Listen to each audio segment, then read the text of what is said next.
BIC episode number 99. We are one away. The spooktacular is nigh. It approaches. Oh my God. It shall be horrifying. It shall be horrific. It'll be basically a regular episode, but it'll be episode number 100. So we've got that going for us in the spooky season. There we are. And speaking of spookiness, there's going to be a little bit of discussion about some of the NFL. I'll touch on the World Series for about 5 minutes. Basically, me lamenting and complaining what the matchup is on this one. We'll have a little bit of fun with that. I was originally going to have noted baseball expert Eric talk to us at length and break it down really, but we'll have to save that for the Patreon. So if you subscribe to the Patreon, look for the link somewhere. I'm sure it is there. If you look for it, you'll find it, and then you'll get Eric's breakdown on it and get all his picks for every single one of the World Series games. #invest. So now you know. So we're gonna have that. We're gonna have our regulars as far as the silly card of the week. We've got a couple of ones, a little bit of a thematic one to maybe last episode. We'll see how that one plays out. We'll give you the results of the last one, and then we'll show another one here. I feel like there's a theme occurring, and I'm not claiming any responsibility for any of this. I can only blame Eric and Emmanuel in space for the horrible place that we steadily are falling down. We are straying further and further away every single time. That and more on this episode of the BIC podcast.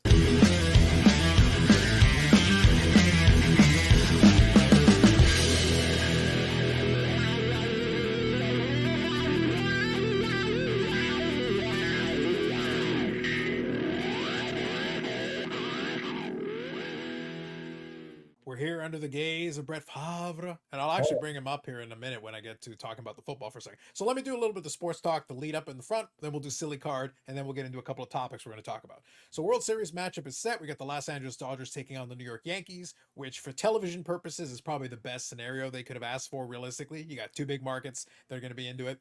I'm going to be honest, I generally watch pretty much every World Series. I've watched pretty much every World Series since '92, since the first Jays World Series and the back-to-back that year. And this was going to be a tough one. Not because there's nothing there. I usually, if my team's not in it, which since '93, that's been all of them, I usually will watch it for some kind of a narrative. Usually there's something. I'm rooting against the team or whatever. But in this case, I'm rooting for the meteorite. I really don't like the Yankees, and the Dodgers fans are insufferable. So I'm struggling hard, Brandon. I want to see Juan Soto do well, but he's not playing for the Yankees. So I don't want the Yankees to do well, but I don't want the Dodgers to win. Like, I'm torn. There's no winning here. What am I supposed to do with this? I think as a Toronto fan who is understandably against the Yankees, at this point, as sacrilege as it is, it would almost be interesting to root for the Yankees and Juan Soto to carry them and get them over that drought that they've had. Like, just let him be that piece. Well, there is one other piece that you're forgetting. Shohei Ohtani did string the franchise along and waste our time because he was never going to sign in Toronto, and that was a ridiculous waste of everyone's time. And then he signed, with the Dodgers for 100 million years at $100 trillion, which was stupid. And by the way, so really there is, there's no little guy, scrappy little guy. By the way, it was very funny to me. I was watching a New York Mets podcast, which by the way, I enjoyed. I think they did a very good job. It was two ladies based out of Syracuse who were sports reporters in Syracuse, New York. They actually did a very professional presentation. I was very impressed with it. I was listening to it in the lead up to it, and they had some good conversations and brought some people on and all that. And it was good. But I will say this: the way they were speaking of the Mets was almost like this scrappy team, which just an important point of order. Yes, in comparison to the Yankees, they're kind of the little brother to the Yankees' big brother in relative terms, because obviously the Mets don't have nearly the success. But the Mets spent $300 million this year. They're not a tiny franchise. Their owner has more money than God. Well, hold spends on. more money than God. I understand that the Mets spent $300 million this year, which is a lot of money. But 3/4 of that went to Bobby Bonilla. Eric, deservedly so. Deservedly so, honestly. And by the way, the Dodgers technically spent less money than the Yankees this year. So you've got two top 5 teams in spending. Two top 5 teams. Yeah. 3 of the last 4 teams were all in top 5. The Mets were number 1. I can't remember if it was I want to say the Yankees are number 2. Maybe I forget the exact configuration, but I think the Dodgers are 5. But in reality, it's because they played these little shadow games with the Shohei Ohtani salary, so that technically they're paying him $2 million. But I'm like, dude, really? Sure. Yeah, whatever you say. That's why he's having to do New Balance commercials because he's suffering.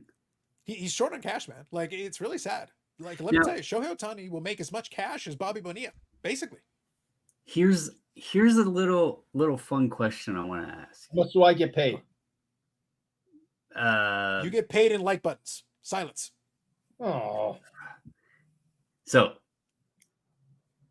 what the question's always been about Fish Boy and just how terrible the Angels are. Well, I think it's how terrible he is dragging the franchise down. But go on with your theory. Should he jump over to the Dodgers and see if he can get to the World Series too? Because it worked And for by that Ohtani. you mean jump to the Dodgers and then they don't make the playoffs for the duration of his career. Like, it would be interesting. Otani's like, no, you doomed us. How dare you? Okay, so real quick, I won't spend too much time on this, but just to make a long story short, my struggle was I don't want either one of these teams to win, really, for the reasons that I've outlined. But I'll give you one more. This is not narratively, it's not a very exciting World Series because the Yankees haven't been there since 2009. Yeah, but we all kind of hate the Yankees, so we don't care about that. Like, really, the only thing I've got is Juan Soto, and that I want him to do well. That would be nice. And then also that I want Shohei Ohtani to win nothing. These are basically the only things I've got. All I've got is Schadenfreude. Like, and then in order to get the Schadenfreude out of Ohtani, then I have to have the Yankees win, which is no good because the Yankee fans are insufferable too. So it's like there's no winners here. I'm rooting for the meteorite, is what I'm rooting for. yeah. That's really the only thing. And then one other thing I'll touch on. Now, if you want some kind of narrative, here's the best I can do. Again, the Yankees haven't been to the World Series since 2009, and then before 2009, they didn't win any since 2000. So the Yankees haven't been the Yankees in a very long time. Like, to be honest, if you really go historically back, their first 20 championships basically topped out at the end of the Mickey Mantle era. So if you really break it down, they won two in the 70s. They were still in the mix into the early 80s with Reggie Jackson there, and then they went quiet for basically years until 96. I think the fun thing for baseball is, if I heard correctly last night, they said this is so obviously the Yankees and Dodgers are the two highest storied franchises with the World Series or whatever. And then I think they said like over half of the matchups have been that both teams have had. It's been versus each other, but this is I think they said this is the first one since 1981. Yeah, 81 when the Dodgers won. Yeah. Yep. Mm-hmm. So, I mean, for those of us, around our age and knowing it's not the old days, the old, Yankee Dodger matchups, but the fact that there is history and nostalgia there, it's kind of cool to see it again, I guess, in our time. But I'm kind of with you. I also am on a different approach than you because being a Blue Jay fan, you want to solely root against the Yankees, and I completely understand generally speaking, that. yes, I do. Yeah. Me being a Nationals fan and being in the National League, I don't want the Dodgers to win. So I'm kind of, and plus, obviously Soto and his tie with us, I am pulling for him. So if I had to choose, I would pick the Yankees. Yeah, for me, what I'll say is it's 51-49 or 50.5. Like it's the narrowest of margins, only because it would amuse me. And to be clear, on this side, the Dodgers won the one championship in their most recent current iteration in 2020, which was the COVID shortened year. It was weird. It was wonky the way it worked out. Like, whatever. Look, World Series. You got to do what you got to do. But they blew a lot of opportunities the last decade or so. Like, they've had really good teams. Kershaw at apex of his powers and a lot of good, excellent players. And if they don't show something during this run with Ohtani added onto it, it's like, that is a failure, because other than that, like, really, a lot of people kind of almost put an asterisk on that 2020 because it was a wonky season because of that. So realistically, they haven't won a regular World Series since 1988. It's been a while. We're talking the Kirk Gibson home run. We got to go all the way back to that, in order to find a regular World Series they've won. It's been a very long time for those guys. And I think that 2020 team was actually better than this current team, even though this current team has Ohtani and Betts and everything. But I agree. They're better. I don't think either one of these teams. That was a dangerous lineup. I think both these teams have a lot of payroll that they've spent on, a lot of talented players, big stars, but I don't think either one of these teams is dominant. I don't think it's automatic for either team. Go ahead, Eric. Does Fernando Valenzuela still play for the Dodgers? If he did, I would find it easier to root for them, but no. Oh, because the last time I cared about baseball, he was pitching for them. He wasn't playing for the Dodgers in '86. I said no, but like earlier in the '80s, he was. It was Fernando. I understand. Listen, we've discussed on the live, so we'll discuss it more on the Friday. We discussed on the live that you gave up on baseball because the Red Sox failed you, not unlike the vaunted, storied franchise of success that is the Boston Bruins. Don't Google the Boston Bruins, people. Don't do it because it might ruin the illusion of what I'm trying to sell here. Don't ruin it. I do have to admit something that we can pick up again on Friday. I did something I'm a little ashamed of. Only one thing? One thing I'm willing to discuss here on the show. Fair enough. All right, go on. As you know, the '86 Red Sox took the joy of baseball from little Eric's heart, and it's never been replaced. And I have badmouthed the '86 Red Sox many a time. You have on the show and blamed them for my suffering. I had the opportunity to spend some time and talk to an '86 Red Sox the other day, and I didn't have the courage to say, "You suck, I hate you." Instead, I played nice and was all smiley and happy and cheerful.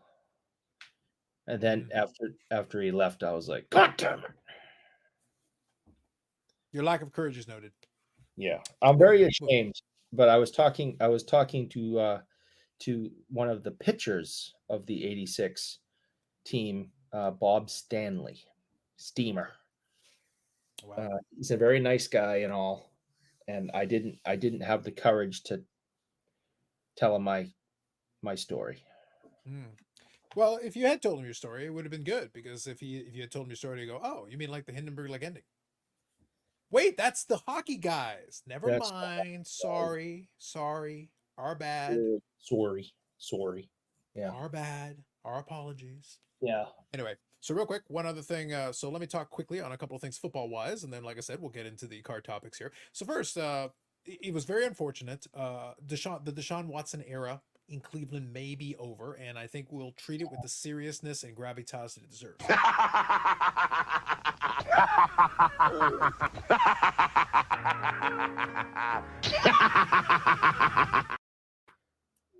That might have been a little strong, but I think the general sentiment was there. Like, I think, maybe not full $1 million man cackle, but like, $750,000 $1 million man cackle. I blame the franchise because it specifically, I blame the ownership for this, because in his contract, they specifically said he was not allowed to have massages. And without his daily massages, he just built up, he was so tight and just filled with so much stress that, like, his Achilles blew out. It was terrible. And it was devastating. And if the ownership didn't bully him and victimize him and just allowed him to have his daily massages, we wouldn't be in this situation right now. So that's who I blame. It is truly unfortunate. So anyway, the Jameis Winston era apparently is upon us. So it would seem. So we'll see how that one works out. But yes, our condolences to Cleveland fans that didn't actually want Deshaun Watson, but he was thrust upon you, and you're stuck with him. You're pretty much stuck with him even now. $1 billion. Yep. Yeah, you're not getting rid of that guy. Nobody else is going to take him. We were talking before we hit record, and nobody else wants this problem. It's toxic sewage. No one wants it. Yep. It's all yours. Good luck. Godspeed. You reap what you sow, and the fact that they brought him in there and made such a commitment to him when they should have said, "We'll give you the league minimum, and you need to prove yourself to the community, to the team, to ownership, and we will then discuss what your future may or may not bring." But instead, they brought him in on a parade float and said, "We're going to pay you $1 billion." And So I want to everyone make sure, in has- the spirit of scholarship here, I will remind, for those that don't remember, the Cleveland Browns had to give him that guaranteed contract of $230 million, biggest guaranteed contract of all time at that time, because there were 13 teams that were vying for his services, and he initially said no to Cleveland. So Cleveland said, "We will give you more guaranteed money," and he said yes to Cleveland. So there was a bidding war for him. But it's easy to forget now because now no one wants it. But at the time, there were 13 teams that were asking about Deshaun Watson at that time. I have a question though. they all need to be Only fired. one? Yeah, and this is a serious one though. It's Okay, a very serious good question. Go ahead. However, So we've discussed Deshaun a couple times this year, and we've used this this very calculated, defined method of deciding quarterback play and quality of play and like how legendary these guys are, right? yes. And we've used him as kind of a meter. Yeah, you want the QBR? Well, I don't necessarily need it because we discussed it recently on what his season was, and Well, he does have a QBR for that game though. well, what was it? So the QBR for this game, this past 7. game, he left the game with the Achilles injury. Uh-huh. His QBR was 40.9. So his Okay. QBR against Cincinnati was actually higher than his against Philadelphia the week prior.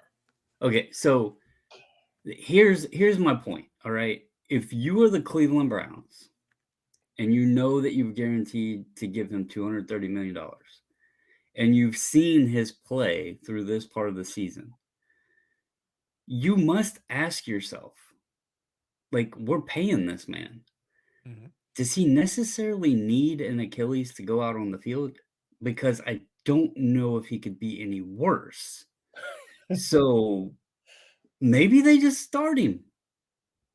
Yeah. They There we could go. do that. Get your money out of him. Get your money's worth. Tape That him is a up, theory. give him the shot. That is a theory, but I'm going to counter this by saying to Brandon, because Brandon posed the question in the Discord, and it was a fair question. He was asking about, was Jameis actually any higher? Well, my friends, I will tell you that Jameis actually threw for a touchdown, even though he was the emergency quarterback, and technically in the Cleveland Brownsiest thing, he wasn't allowed to come in right after the injury because they made him the emergency QB. So the only way he could come in is if the backup also got hurt or disqualified, which happened. So and as a result, Jameis came in minimal time. However, Jameis threw for a touchdown pass, and his QBR was almost 75. So his QBR was almost double Deshaun Watson's in But we're not brief talking play about because wins he and actually losses threw here. a touchdown. We're talking about $230 million. Yes. I'm just saying, like, your boss asks if you can come to work. You have to look at the production and be like, bro, you're not gonna do any worse. Get in there. We're getting your Well, money. look for the first time tonight, to be fair. To be fair, Oh, look at that. He's trying to give us a little bit of change up there. I see what happened there. a change up. But see, he's all about the baseballs. I told you guys. So anyway, so he gave us a little change up there. But actually, because of the injury, they should be able to invoke injury insurance. So it actually may give them some relief. So in reality, the people that were fist pumping the hardest were probably in the owner box. I'm like, oh my God, yes, this is the only way we can get out of this, at least for a season. We take the leg. If we cut the leg off, insurance is going to cover all this. It's like, guys, it's like if you need to amputate. Do what you got to do, The man. leg. It's like, don't try to save the leg. Don't try to save it. No. Yeah, it's a pretty bad situation. It's a bad scene, man. It's a bad scene. All right. No, I don't feel bad. And No, I hope there's no there, Eric. So real quick, just so we're all on the same page here, for the legitimate Cleveland Browns fans that looked at this and go, "This is a terrible idea," because there were folks that were like, "This is a bad idea," right from the get go. They were like, "No, don't do this. This is a terrible." For them, I have some sympathy because they did not sign up for this. They knew that this could be disastrous, and they're like, "No, we have the other guy, like the Baker guy, like you can work. Go ahead." And then this past season, when Wacko for Flacco stormed the nation, Then they're like, okay, but let's keep him on the roster, and then just in case anything happens, and then they let him go because they didn't want to hurt Deshaun's feelings. Well, So it's like basically, and then Joe Flacco at least is being serviceable over in Indy, and like he's still doing some work. So the point is, he's still better than what you have. So it's like, so at that point, for the Cleveland Brown fan, the legitimate Cleveland Brown fan that wasn't trying to defend it at any point, that was like, oh, this is going to be terrible. Yeah. For them, I have a modicum of sympathy. For the rest, $1 Million Man cackle. Yeah, I wasn't thinking so much about the fan base. I was thinking about ownership. No ownership, there's zero. No ownership, there's nothing. It's their fault. This was their decision. They made their bed. They can lie in it. But there are some legitimate fans, Eric, that are like, we didn't sign up for this. We didn't want this. This wasn't what we wanted. It's like when Philadelphia brought Michael Vick back. I was just like, I just hope this goes poorly for you. The Patriots during the Belichick era brought in many not so swell fellas, and a lot of them didn't turn out so well. Some of them, made a difference and made some changes in their lives, which is always good. But there was a bunch of them that really just not good fellas. And they weren't good fellas coming in, and they weren't good fellas going out. We had Stallworth, I think, that killed the guy in a DUI crash, and basically got a slap on the wrist because he paid off the wife not to press charges, and we had like home arrest, and the Patriots brought him back, and he had like one play and then tore his hamstring and never played again. And I $1 million cackled that whole game because I couldn't believe the Patriots re-signed the guy. So the NFL, National Felons League, they've been called that for years. And the Patriots have done some really shady stuff over the years. Oh, we could agree with that. That Tom Brady guy, very shady. So let me quickly shift over to the not so swell fella, because we all know about my favorite not so fella. Yeah. Patron saint of the podcast there, overseeing us all. Yes. The Jets game. So real quick, just to make a long story short, I cackled many $1 Million Man cackles during the debacle that was the Jets game. I enjoyed it thoroughly. The Schadenfreude was very appeased, Eric. Very appeased it was. Good. But I must say, just so we're all, in the spirit of transparency and fairness here, part of the reason for this is the Aaron Rodgers I know. This is the Aaron Rodgers I have known for much time. And Aaron Rodgers, for many years, as a Green Bay fan, was a frustrating enigma. He is and this is where it's fun because, you can look at it and go like, but you collect cards of the not swell fella. And I go, yeah, he's a not swell fella. He's got his foibles. He's got his issues, but at least he was fun. There were elements of, at least you could look, I would sit down and have a beer with the not swell fella, and at least it might be entertaining. It might be a fun conversation. With Aaron Rodgers, you want to punch this man in the face at the best of times. And as a fan watching this player with this team, you're seeing basically what in Green Bay we saw. We had a head coach who now the Dallas Cowboys get to enjoy, and I get my schadenfreude on that. Oh, yeah. And then you've got the quarterback who is like not a leader of men, like literally the opposite of a leader of men. Like he is the antithesis of a leader, and supremely talented, and that overcame a lot of things. But the franchise, I don't think, realized quickly enough that you basically needed to ignore anything he said, put the right pieces around it, the right complementary pieces. They missed a lot of opportunities. And what was frustrating about it, and the Favre era had its own issues, but what made the Rodgers era frustrating is you look at what could have been. You really do legitimately look at what, because they were still good enough to be in the mix constantly. And here's a little quick trivia question with you guys. Between the two Hall of Fame quarterbacks, and Rodgers will be in the Hall of Fame at some point. Oh, God, yeah. He'll be there. He's accumulated way too much. 4-time MVP, all that stuff. It's there. How many NFC conference championship games do you think the two of them have played during that run? So basically from Favre taking over 92 through to the end of the Aaron Rodgers regime. So how many NFC championship games have the two of them been in combined? All right, so Eric got 4. What do you think, Brandon? I'm going to go one more and go 5. Okay. Can I interest you in 9?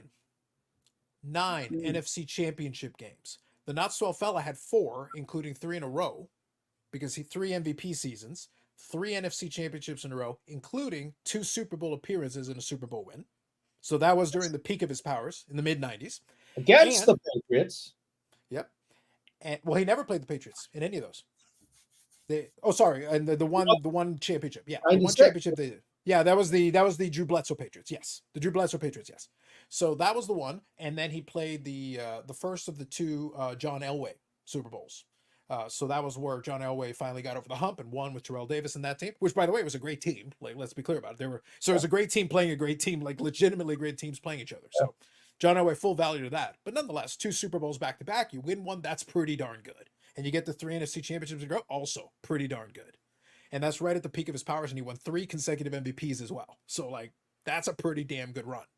And then they got to one more NFC championship in 2007, where they lost to the New York Giants, who went on and toppled the to be 18-1 Patriots.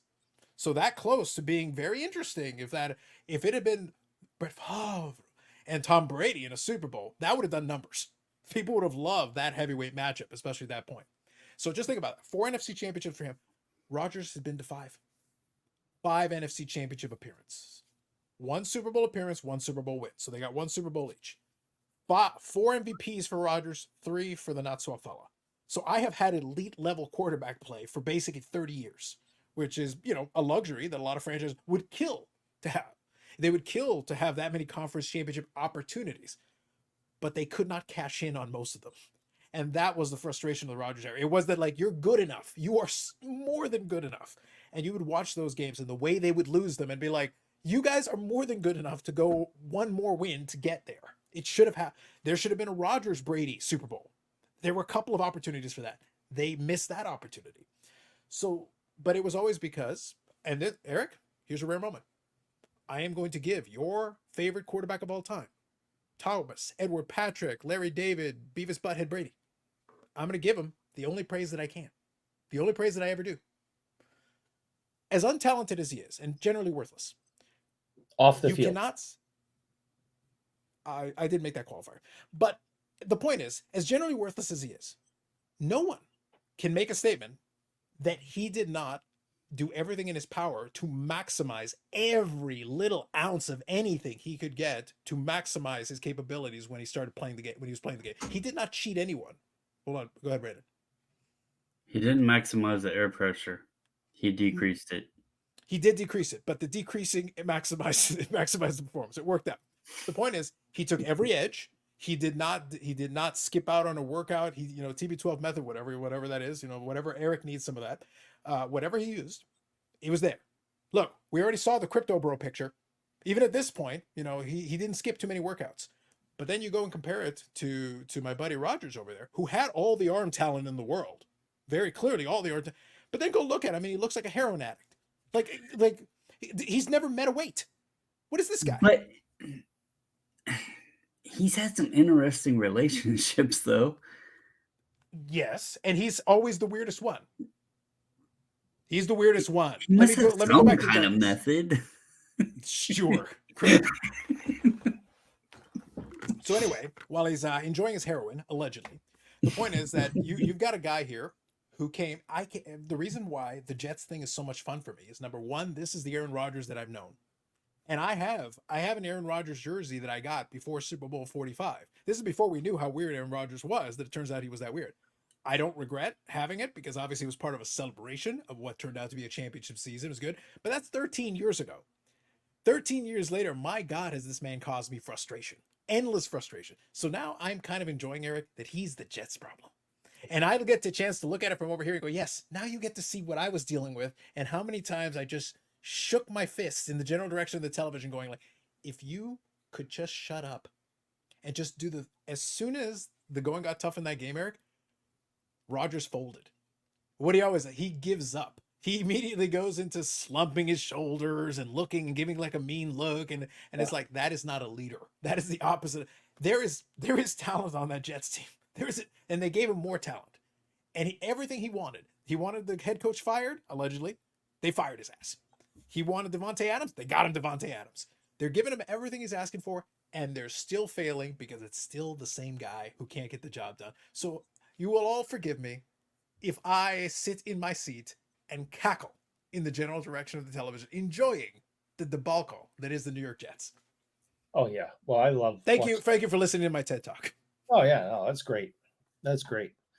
No, it'd be nicer if the Patriots were any good and we could, be ahead of the Jets. But it's always good to see the Jets fail. And they do, and they do. And like I said, it's not even a personal issue with the Jets. I did not have any issue with the Jets, but Aaron Rodgers gets what he's earned. Wait till he goes to Minnesota next year. It's gonna be exciting. Can anyone, real quick, since we're on the topic of football and Eric mentioned his Patriots, I tried to watch that game yesterday. Okay. And that was terrible. Like on both sides of the ball. Like Mm-hmm. I literally was sitting there thinking, they're playing at Wembley Stadium, and it is absolutely packed. Yes. Mm-hmm. Those poor people Yeah. are having to deal with this shit of a performance that they are paying to come see American football.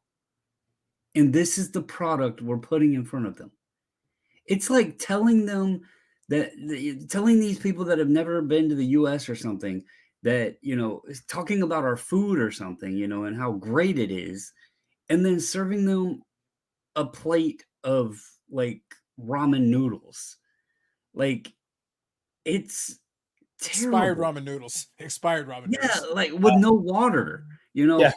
That game Just was crunch. Eat it like a trash. biscuit. And I actually felt sorry for the fans because I'm like, we are representing ourselves in a very piss poor fashion because this is what they think American football is, and this is bad. So it makes it worse is this. The two teams get over there, they're both 1-5. So we send over 2 1-5 teams. Absolute horseshit teams. At the same time, across the pond, we have a rematch of the Super Bowl. Same week. Why didn't the rematch of the Super Bowl happen at Wembley Stadium? That was what was going through my head when I seen how packed that stadium was. Yeah. How many fans were there, and it was like, if we are trying to get American football to become this big international thing, you would think the NFL would want to put a good product out on the field to show these people, hey, come join us, come be a fan and everything. Yeah. And they're very supportive, especially of the Jaguars and stuff. It's impressive to see that. But it's like this, I was sitting there watching the game and I was like, I've seen better high school matchups. Like, this was trash. And if you want to add insult to injury, we sent a team that literally the name of their team is a mockery of the entire country of England. We sent the Patriots, whose symbol are the Minutemen, who kicked England's ass, and we stole a country from them and started our own. That's the team you send. I think it sent a signal to the British. I go, I think we can take these guys. If this is the best they got, I think we got them now. I think we just needed to wait them out. It was a terrible product on the field. You're literally going to send the one team that mocks that entire country. Okay. And you wonder why there was no Patriot fans in there, and they were all Jaguar fans. Well, I think the NFL is like trying to pawn Jacksonville onto England because they're always over there. Let me give you guys a quick background. So 2 things real quick. And then I promise I'll give timestamps for this one so we can move on from the sports talk. I know most of you guys don't care as much, but we wanted to share since look, I was passionate. This was my moment.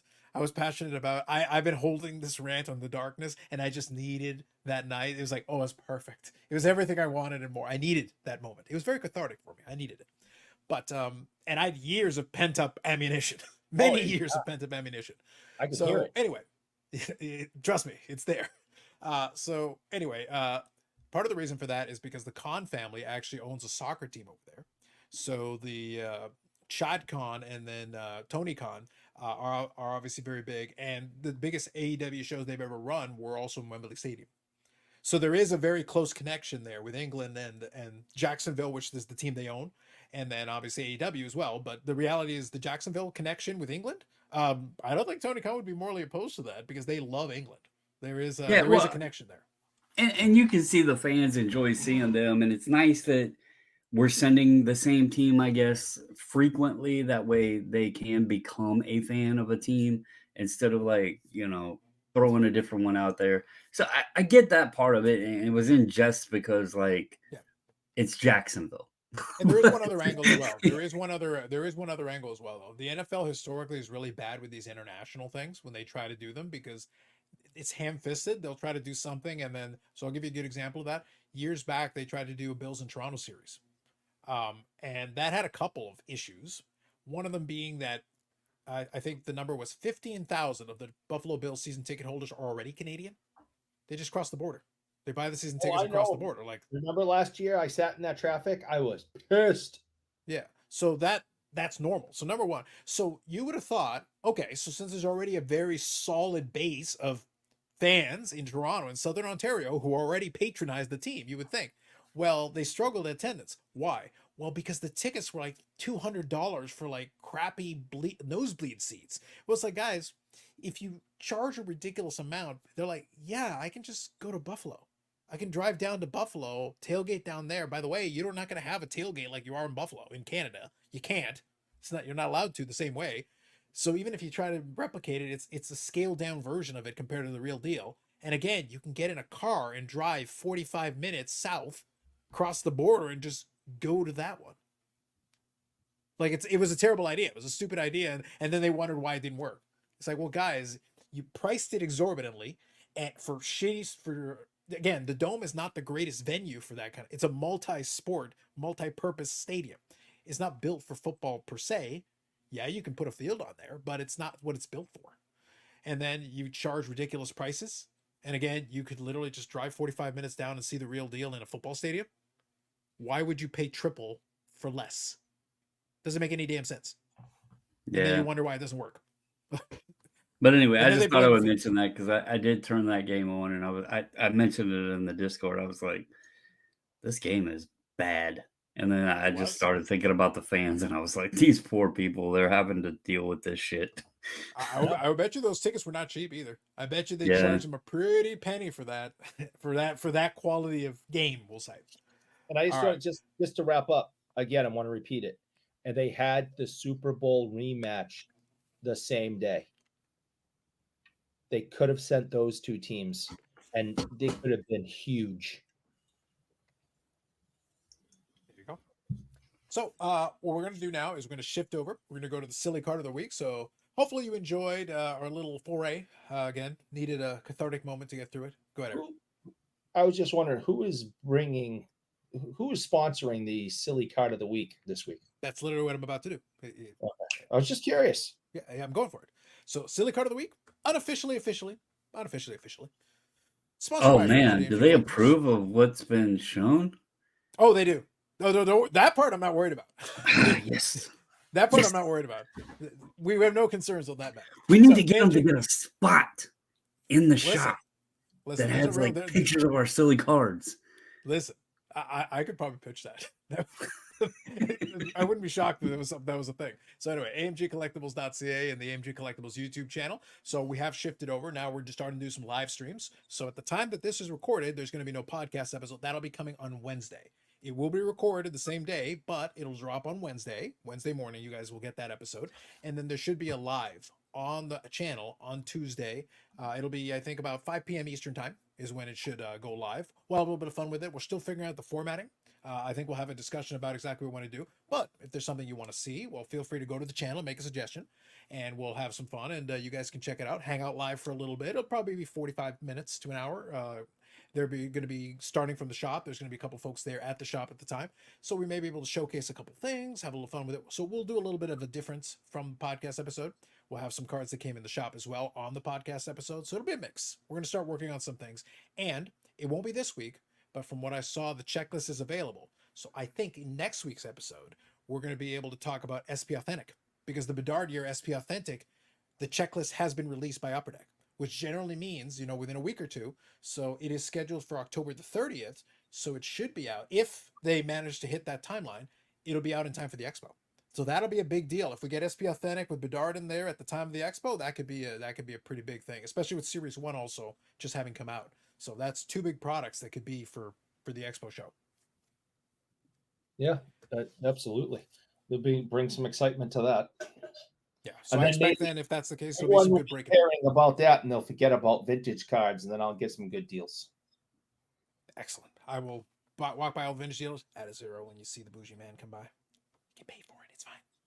So we're gonna get into our silly cards here, and before we do, let's talk about what happened last week. So last week's silly card of the week, we have 3 on there. The polling is concluded, and again, the true democracy in our world. All the votes are counted and tallied. So we did have some votes here. We did have a strong winner this week. Eric's favorite sport. His Emmanuel in Space inspired selection was the winner with 59% of the popular vote, followed by Brandon's response to the Emmanuel in Space inspired at 30%. And alas, guys, we got to be a little nicer to the not so fellow. He was hunting rabbits. He was hunting rabbits out there. But nonetheless, we did have a good one. We had some comments on that one, so people did appreciate it. Let me see if I can grab the comments because we had a few. So Amanda, Graded Gamer, said, as the senior non-sport correspondent for the show, self-appointed, so we may have to make that official. And actually, I'll give you a quick story about that in a minute. Yeah, we may have to make that official. So they did have a little background on the Eric's card. Again, Emmanuel in Space inspired. For the famous Hijami Soriyama, famous for his pinups and his metallics. So it's art. So I think she swayed the vote, is I think what happened. So she's trying to tell everybody it's art. Yeah. And then Bob Jackson also knew about that. Soriyama is great, so Bob Jackson knew about that. And CC said, a very tough decision this week. All 3 cards are worthy of claiming top spot. Kudos to all 3 of you for picking awesome cards this week. So thank you, CC, for that. So the people seem to appreciate this past week. So I don't know if we have quite the level of artisticness, but we do have bookended some interesting selections here. I don't know why you and I should even post cards this week. I actually had a couple of choices. and I held back. Just blank. Listen, we got to go with it, man. We got to go with it. We're just going to roll here. I forfeit. I forfeit. Accept your fate, Eric. So first one is yours. So This is Garnett Hathaway, who is outraged. Former Bruins. Yeah. So mainly your choice is that he's got the crazy eyes. That's what we're shooting for here. Yeah, he is definitely worked up there. I don't know if he was just kind of doing that for the camera, or the camera caught him screaming at somebody angrily. But that's a man with some rage issues. You can just see it in his eyes. He got the crazy eyes. Mm-hmm. And he was with the Bruins for a short period of time, and he was very tenacious. Now I'm going to go with Brandon's last because I think we know where this is going to go, but we're going to go with his last. So I wanted to bring in the constellations, the old floating head. We needed at least one representative for it, at least one of these weeks. I'm going to use it now. The constellation floating head. I also appreciate the level of judgment in this particular picture, because he's being very judgy in this image. Oh, he is being wicked judgy. Super judgy. So I think he saw last week's options and he's like, what? And I think this is the look on his face. Yeah, he's looking at Brandon, me. That brings us to you. Oh, good God. He's going to get thrown off YouTube. Do you want to describe what's going on here, Brandon? Yeah, go ahead and describe it so my mother watches this. We can hear you describe it. Go ahead. Mm-hmm. Yeah, I mean, it's just a Ronda Rousey. Yes, just a Ronda Rousey. Yep. Relic autograph that had someone that very carefully thought out and took their job seriously in placing the relic in the card while of course, paying attention in great detail of the cutout there. I'm pretty Yeah. sure this is probably triple threads, if I had to guess. It's something like that. So Yeah, it looks like basically, tops. a triple thread type card there, and they have the little die cut there with the letters, and they put And the what does it relic say? underneath of it, and What exactly does the full? Well, do you want to? So allow me to say what it actually is supposed to Yes, say, and then what Brandon does can it explain. say? Yes. I will tell you what it's supposed to say. It's Okay. supposed to say first in her class is what Yeah. it actually is supposed to say. That's what the cutout is. Yes. and But because of the weight classes, and she's Uh-huh, a fighter, and Hey, it's talking about her. See, well, you're going in the way wrong direction, Eric. This is a great card. I mean, you got 3 colors there on the I relic. didn't like doing this show anyway. I'm glad we're getting kicked off YouTube. so my question, look, I for the record, I am stating what the cutout says. The cutout says first in her class. So It Eric, does. what are you seeing? What are you seeing? I see first club. I don't understand. First club. First club. First, I can't even pronounce it. It must be French. Have Yannick try to read it. First club. Indeed. So That's all I Brandon, see. what's the punchline here? The swatch Well, selection see, it says led. in her SS. It's talking about her car, I think. In a SS, her. Yeah. Yeah, but I just thought it was a great card. Ronda Rousey, awesome Ronda fighter. Rousey. Y'all like the wrestling. She moved over there, So Great so for the card. last I thought couple it of was a weeks, good choice this week. for the last couple of weeks, I put a hashtag for each one of these selections, and for this week, the hashtag is going to be "We are 12." That's going to be the hashtag on this one. Yep, we're children. Is what we are. Truly children. Well, how about just Brandon's 12? I'm not 12. Listen, I think you were giggling on the inside. You were giggling on the inside. I want to say something. This is supposed to be the silly or ridiculous card of the week.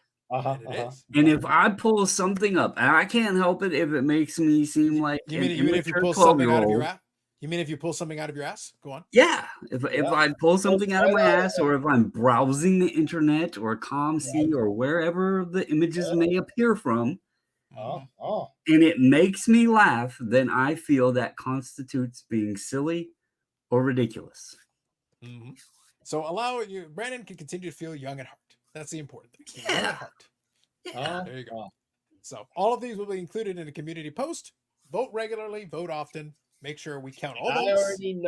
I already know what card he's going to pull for next week, because there's one that's been out there for years from a college team, and something just similar. And I already know that one of you clowns are going to go find that one on the internet, and I just know it. I don't actually know what you're talking about, but no, I do. I browse around and I look for some things, and if it's something that makes me laugh, then I feel it's constitutional worthy. Yep. Constitutional worthy. Okay. There you go. Interesting. That is a thing. Go on. All right. So community post will be there. I'll post images of all of the above, and yeah, we're 12. The bottom line is we're 12. Thank you to AMG for your indirect, official, unofficial, official support, and for supporting the podcast and the channel. So we're going to move on here. We're going to talk a little bit about, we're going to finish up talking about Chantilly, because Brandon went over to the Chantilly Card Show, and he was able to make some pickups. So we're going to chat a little bit about that. Before we do, though, I'm going to start off here with one other card topic that I want to touch on. And this is going to be based on a purchase I made. So a purchase that I made this weekend. And it actually plays into one thing that I mentioned on the Friday live stream. And actually, let me pause real quick before I do. One other thing I'll mention, since we did do those comments on the last Silly Card of the Week. So after the live stream last week, I actually went over to Amanda's. So Graded Gamer had a live stream on it. So it was funny because I kind of hung out in the chat there a little bit for the duration. I listened to the show while I was doing some other stuff anyway. I'm a night owl, so I'm up anyway. Yeah, but I don't know how you did it. 1:30 in the morning start. Piece of cake. No problem. Nope. Couldn't have been easier. Nope. And I was working in the morning that day, so easy work. So anyway, so I was there hanging out, and I will say there was one or two things that were included on there that may come up in a Friday live down the road. I'm just warning to whom it may concern, Eric. Yeah, There may about be the a few same. things that came I up. There love may that. be a few things that came up that may get a comeback. So I just want to mention that first. All right. Uh-huh. Second thing, on the Friday, I mentioned that there was a breaker who had pulled, and I've talked about in the past about how I collect, my dentist PC cards, my wrestling. So I'm going to Mhm. use this. I bought a lot on eBay this weekend, but I want to talk about it a little bit, and I want to share kind of my thought process about it. But then also I want to link it to another discussion that I want to have. So I'll share and explain, but then also I'll do it. So let me give you context. So I talked about a breaker that had pulled that had opened up some AEW Metal Universe, which obviously has the PMGs. And amongst the stuff that he had pulled a Britt Baker green PMG. So the green PMG is the out of 10. Now, for background and context, even though obviously, PMGs and everything, uh, it seems like the stuff had been broken okay, but for whatever reason, my observation has been that there just hasn't been a lot of it pulled. And it's down to the point where the last one that sold on eBay, there were three different designs. There was a low number, a high number, and a retro for that set. So Britt Baker has one in each one of these three: low number, high number, and retro. And out of that, so 30 total cards for the greens, there's only been one of the retros that has sold on eBay. That's been it since late 2023. The last one sold over a year ago, basically a year ago. And so I know where that one was. I know where the one that got pulled in that break this past weekend was. So that's two. I know where the location of a third one is. It's in my collection. So I know Oh, where three of them are out of the 30. But there was an eBay lot that has been sitting there. So I said I knew the location of three. Well, the truth is I know the location of six because there was an eBay lot, and I'm going to share it with you now. So here I'm going to do a little screen share. Bear with me. So this was the eBay lot in question. The lot was 6 cards, and it is 6 PMGs, the full set of the reds and a full set of the greens. So all 3 reds and all 3 greens. The greens are all out of 10. The reds are all out of 100. So obviously this is a complete set minus the gold PMGs, and I also have one of the gold PMGs. So this obviously would fill the gaps in my collection because I've got a full set of the reds, and I've got one of the 3 greens, but this is the other 2 greens that I'm missing. Now that's all well and good, but the seller actually had it at a very, very high starting price. I want to say initially, and I started watching it months ago. I think initially they had it at like 2,500 for the 6 cards, and I was like, yeah, that's not just a spicy meatball. That's I don't got bougie Eric money over here. Like, you got to pull back. We don't got that much money. We got to settle back. Now, here's where I'm saying I want to have this conversation because I'm using this as an example and I want to make a point here. So obviously that's too much money. But the question is, what is the appropriate amount? Now I'm looking at it as a collector here. I'm not worrying about resale here. I'm trying to do my collector math. Well, I just said a moment ago, I know it's too high. Why do I know that? Well, I'm in the market, so I'm obviously keeping an eye out for them constantly. And I just told you one of the last ones that sold was basically a year ago on eBay. And I also purchased one myself. And I purchased that on ComC. And I got it graded at ComC. So I know how much I bought that one for. Well, I can tell you that the one that was on eBay, I purchased, the one that was on eBay, a friend of mine who I know on Instagram purchased it for 500 US. So that sale is on Terapeak. So that is a completed sale. I know that he paid for it. I know that he has it. So I know the location of that one. The one that I purchased was right around the same price point. So right around $500 for the green. So that's 1 green and 1 green. $500 give or take for each. So I'm looking at a set of 6, and the reds at this point are probably somewhere between 80 and $100. That's about the going rate. So 80 to $100, 80 on the low end, $100 on the high end, but there have been sales consistently at that rate. So if I'm looking at this lot and I'm trying to price it out in my head, I got to be looking at somewhere close to 500 for the greens. Well, there's 3 of those, so it's about $1,500. And then for the reds, I'm looking at somewhere on the low end, $80. So we'll call that $1,740. And on the high end, $100 each. So that's about $1,800. Still more than I'd want to pay, but at least now you've got a ballpark to work with when you're putting the pieces together. So now I'm looking at buying a lot here, and I don't want to pay that much, obviously. So $2,500 is way too high. So eventually the price came down to $2,000. Still too high. Obviously, I did my little math that I just went through. That's still way too high. Eventually got to $1,800. Now we're in line with what I calculated, but obviously I don't want to pay $1,800. Like, that's a lot of money. And especially since I've already got the reds and I've got one of the greens. So I don't need them. Yeah, they're like toss-ins for me. So for me, mentally, I'm treating the reds like they're free because I don't really need them. But if I'm buying the lot, I have to buy all 6. But for me, the reds are basically extra. And one of the greens, probably I'll end up flipping it. That would be my intention. So I'm doing the math that way. That's how I'm trying to calculate it. And then the price kept slowly going down. A couple of weeks back, it went to 1,500. I'm like, ooh, now we're getting close. Now we're getting in range with where I put the greens. Because when I calculated those greens, 1,500 is about what I would expect to pay for the greens if I bought them one at a time. Okay, so now we're in ballpark. So this is where it leads into so I gave you this preamble so you understand the thought process. Now I'm going to get to the punchline and also what I want to talk about. Over the weekend, the very same time that I had that breaker who pulled one of them, and I was going to I reached out. I was actually going to make an offer on the one and try to get the second green. I got an email from our friends at eBay, and they said that this lot had been reduced to $1,200. Now here's where it gets interesting, because yes, it's still a lot of money, but I just gave you guys the calculation of where the greens would fall for me. So even for the greens alone, that's a discount, even over what my friend had paid for his and what I had paid for mine, and it gives me all 3. Okay. And then also my plan would be to flip the one that I already have, the duplicate, and then I factor that in. The reds essentially are toss-ins at that point for me. Whatever. I could either sell them or keep them. It doesn't really matter. They're toss-ins. I'm not even calculating them into my math. The problem was, at $1,200, that is almost cheap enough where a reseller could break it up and it would make sense because of what I just said about the greens. So at that point, I have to really think very carefully because, yeah, I could sit there and try to hold out because they had no best offer.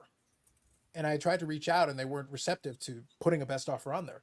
I could have been like, hey, let me wait until it gets to 1,000. But at 1,200, there's enough meat on the bone, as you like to put it, if you broke it up and sold the cards individually, that you could still make some money on that comfortably based on where it's been, because they're just not coming up all the time.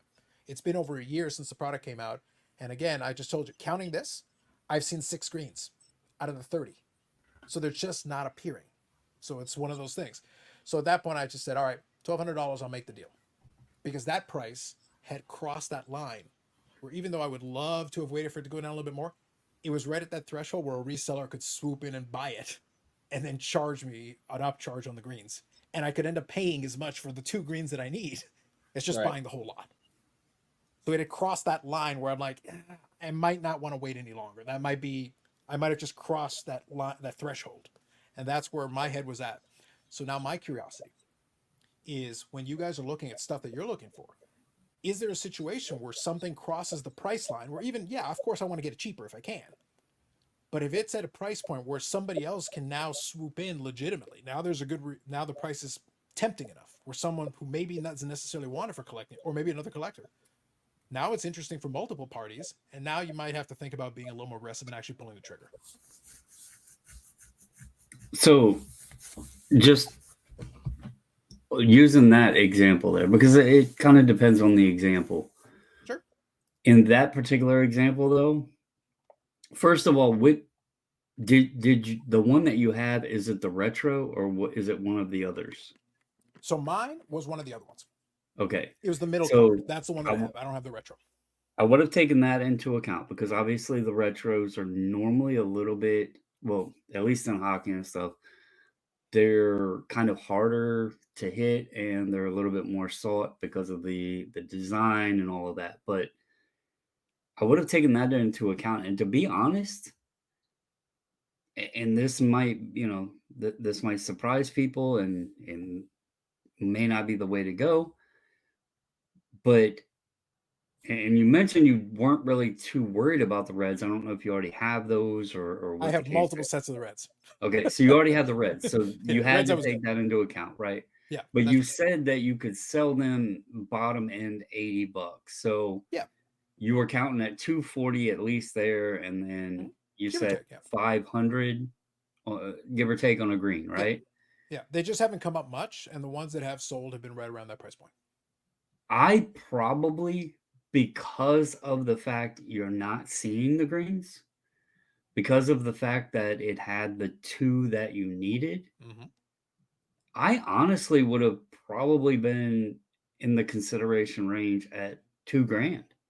So I think you got a hell of a steal. And the reason I say that is you have to factor in the time of hunting, and maybe, if this lot didn't appear, the next one somebody might look at the availability and they may notice the same thing you are and be like, okay, well, they've sold for 500, but there's been none of them. I want 8, and they won't budge. So they can control the market there because they have what's available. And then on your end, you're putting in that work, that time of looking and hoping that you're not missing and everything else. So I would have actually factored that in because you had some money there to recoup on selling the ones you didn't need, but you were also getting a bundle where you were accomplishing the pieces you did need.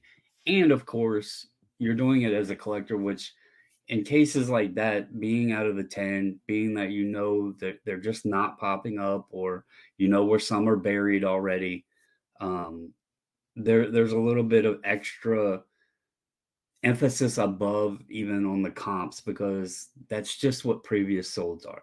You did a great job there with seeing that nobody was pulling the trigger on it, kind of waiting it out and getting it likely at a really great bargain, especially if you can recoup 700 out of what you paid. You just got both greens for the price of essentially one, apparently. Mhm. So but that doesn't always happen. For sure. And also the other thing you have to take is that lot now is going to be a comp. Mhm. And people are going to negotiate maybe if a green does pop up and be like, hey, this sold and there was 3 of them. They only did 1,200 plus they had all the reds, so it could potentially drag the price down a little bit. But yeah, I mean, just from my take, I probably would have pulled it. I would have considered it at that 2,000 range. For sure. And I think it was a calculated risk on my part because at the end of the day, it's still a lot of money. So just so we're all on the same page. I'm using this example because obviously I've already done the research. I've done the legwork and I've been in that market. So it's easier for me to be like this price. And your point I think is valid, but then the response would be like, okay, go get another one. Right. That'd be like, go look up how many have sold. And it's like, well, you had your chance. You had to pony up the cash the one time. Well, I wasn't I think, talking about necessarily if you putting the green on market and somebody trying to talk you down, yeah, like no, for lowering sure. the comp there. I was talking if you didn't get the lot, Yeah. the next one might come up cheaper of somebody else. Because we know people will look at last solds and they're going to see that and be like, oh, well, this whole lot. So the next guy, if there's somebody else out there looking for a green, may get a bargain. Obviously you got a number you want for the one that you're going to sell, but if more float up, it could maybe affect the market of them a little bit. For sure. Yeah, I think your point is very well stated. The reason why I wanted to use this example is because, as I said, I have the background to be able to offer, and I think the reason I wanted to also make sure I wanted to bring it up in the conversation is because, again, people may be like, "Well, I don't care about wrestling cards. That's fine. I don't care." That's not the point here. The point was I'm using this as an example of something where it hit a price threshold. To your point, I took a calculated risk. In this case, it worked out for me. And as a collector, this might have actually been a wonderful opportunity. I may recoup a good chunk of my money, get it for a reasonable price, have it in my collection. That's great. Another thing it also tells you, though, and I get like this is a set that's been out for a while, so maybe it's not on people's radar, but it also can kind of give you a temperature gauge of where people are maybe looking at Britt Baker stuff for future purchases of other things you need. It kind of gives you a little temperature gauge because you had mentioned several weeks ago that you didn't know how like the way that things were progressing for her on the Yeah, show and everything else. And so, maybe this is a little temperature of where her stuff is in the market, and that can help you in future purchases. for sure. And I think what's interesting, if we'll play a little factors. So, while Eric is off, I think he's gallivanting. I think as we speak, he's buying some I'm more not manual space. gallivanting. I hurt my thumb today and it's swollen, and I had to wait for this. I'm not going to go into the conversation we had earlier, but Well, I had to shut up both of them. I had to wait for the thumb ice pack to get cold again. Okay, can I focus back on the card conversation? I got We'll a get thumb back. ice pack. No doubt. Okay, let me bring back the card conversation here. So anyway, the point that I was trying to make, I think your statement is a valid one, but one thing I'll also add that I think makes it interesting, and maybe this would be a factor. So let me ask you questions. I want to talk through this a little. That's some reason I want to use this as an example and talk through it a little bit. I'm satisfied with the purchase, obviously, so I made it. But I think, and it goes back to conversations we've had. Again, don't worry about the specific. Don't worry about the wrestling card for people listening. I want to bring this conversation to general terms. I think one of the factors that I think played into it as well is I don't think, to your point, I don't think the 2000 was indefensible. I don't think the 1800 was indefensible. I don't think the 1500 was indefensible. I think those could have all, you could have made a case where that's not a terrible price. At the 1500 especially, like at that point you're almost getting the Reds for free, like based on where my numbers have been at that point, which again is not a terrible ask. 1200 to me feels fantastic because I feel like I'm getting the Reds for free and I'm getting the greens at a discount. That's what I feel good about at that point. But an important factor I think that we want to play into this, and this may play into the Chantilly discussion as well, is that it's easier to convince a collector to purchase one card for $500 than it is to ask someone to buy a lot for $1,200, because $1,200 is still $1,200. Even if the $1,200 is a great deal, it's still $1,200. It's over $1,000. It's a lot of money. That's a given. I mean, even when I'm out reselling, I think it's important though. I think it's important because it's a psychological threshold. You ask somebody to pay $1,000, especially in this economy, and you know with where cards are and everything. People look at all these big sales and everything, but realistically, most people are not playing in that playground. They're not playing above a couple $100 maximum at anything. Even excluding like that price range, people are always expecting a deal when they're buying a bundle or a bulk buy or a lot or however you put it.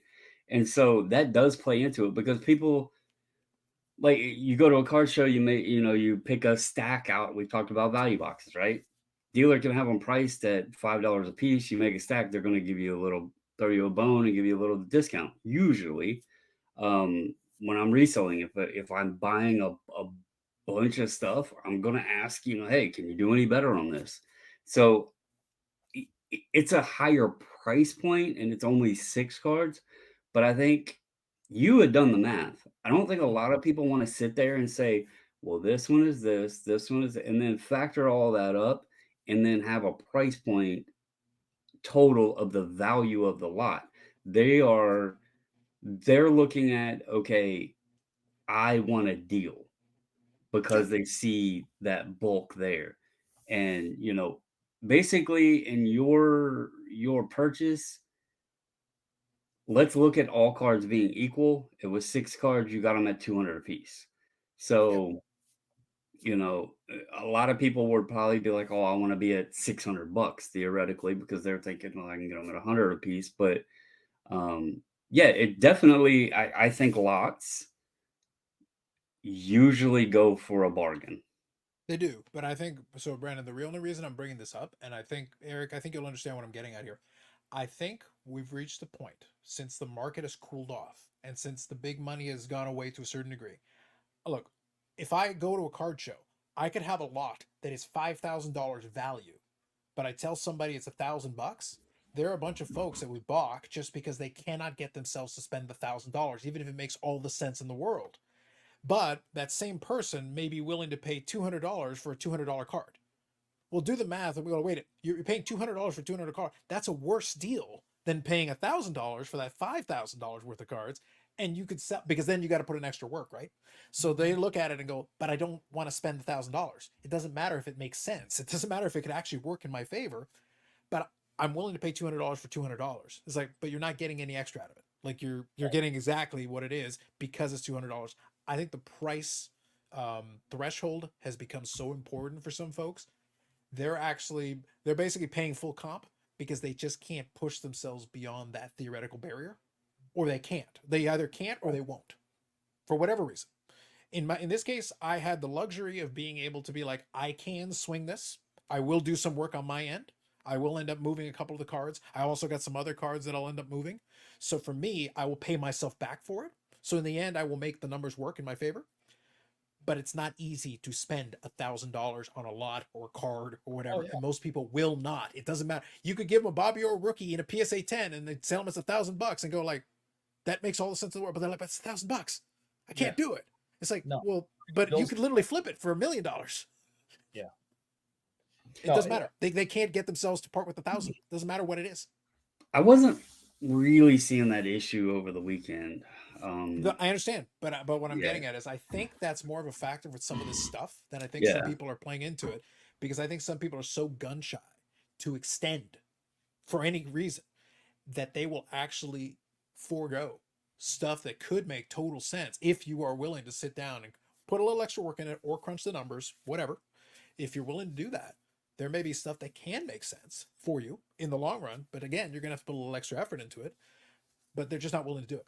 And they're not willing to extend themselves for the money. They just can't see themselves doing it.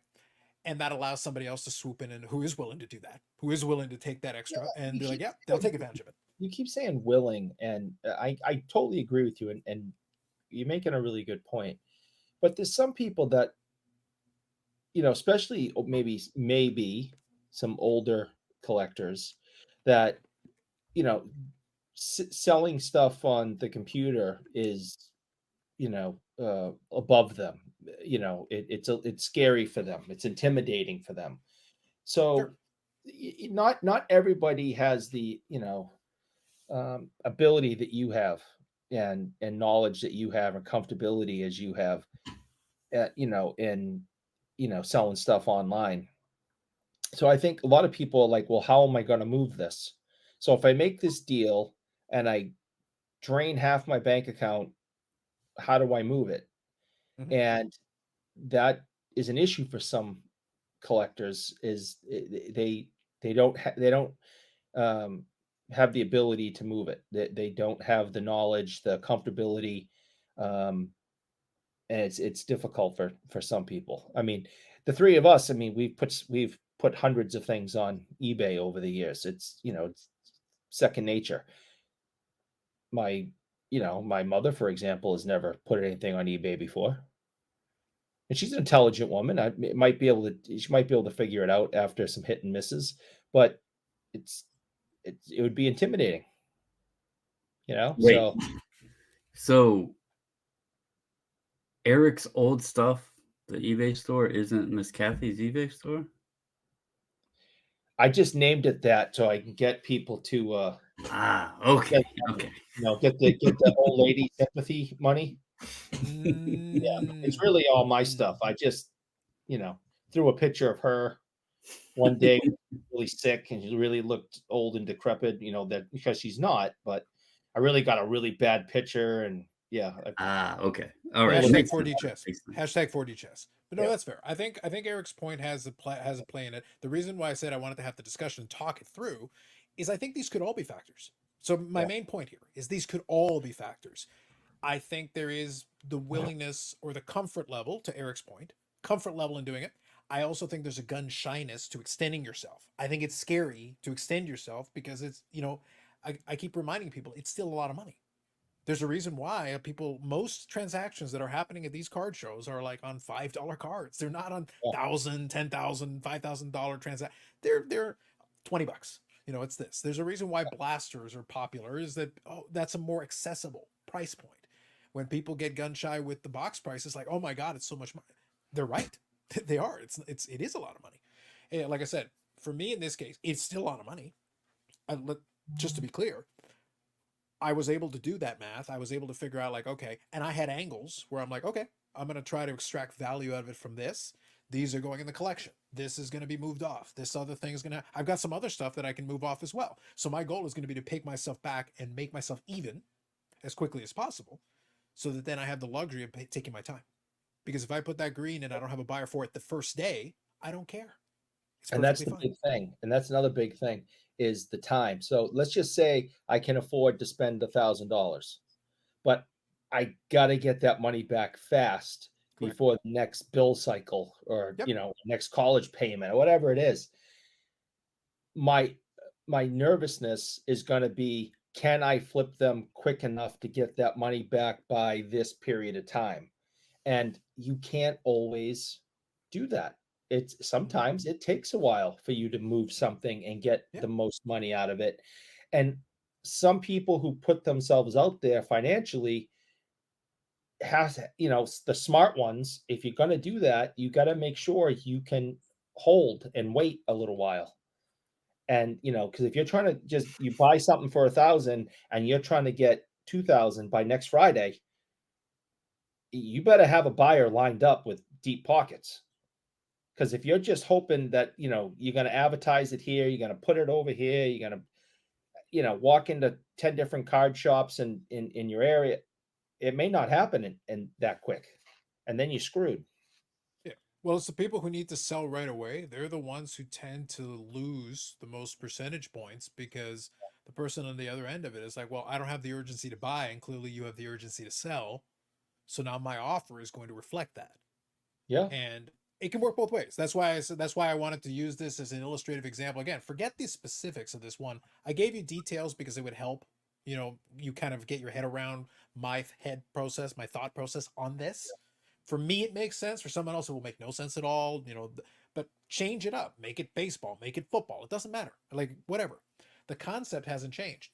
But the ability, the luxury of being able to wait the situation out, I've had stuff that sold for the price, that Danhausen card that we talked about a while back.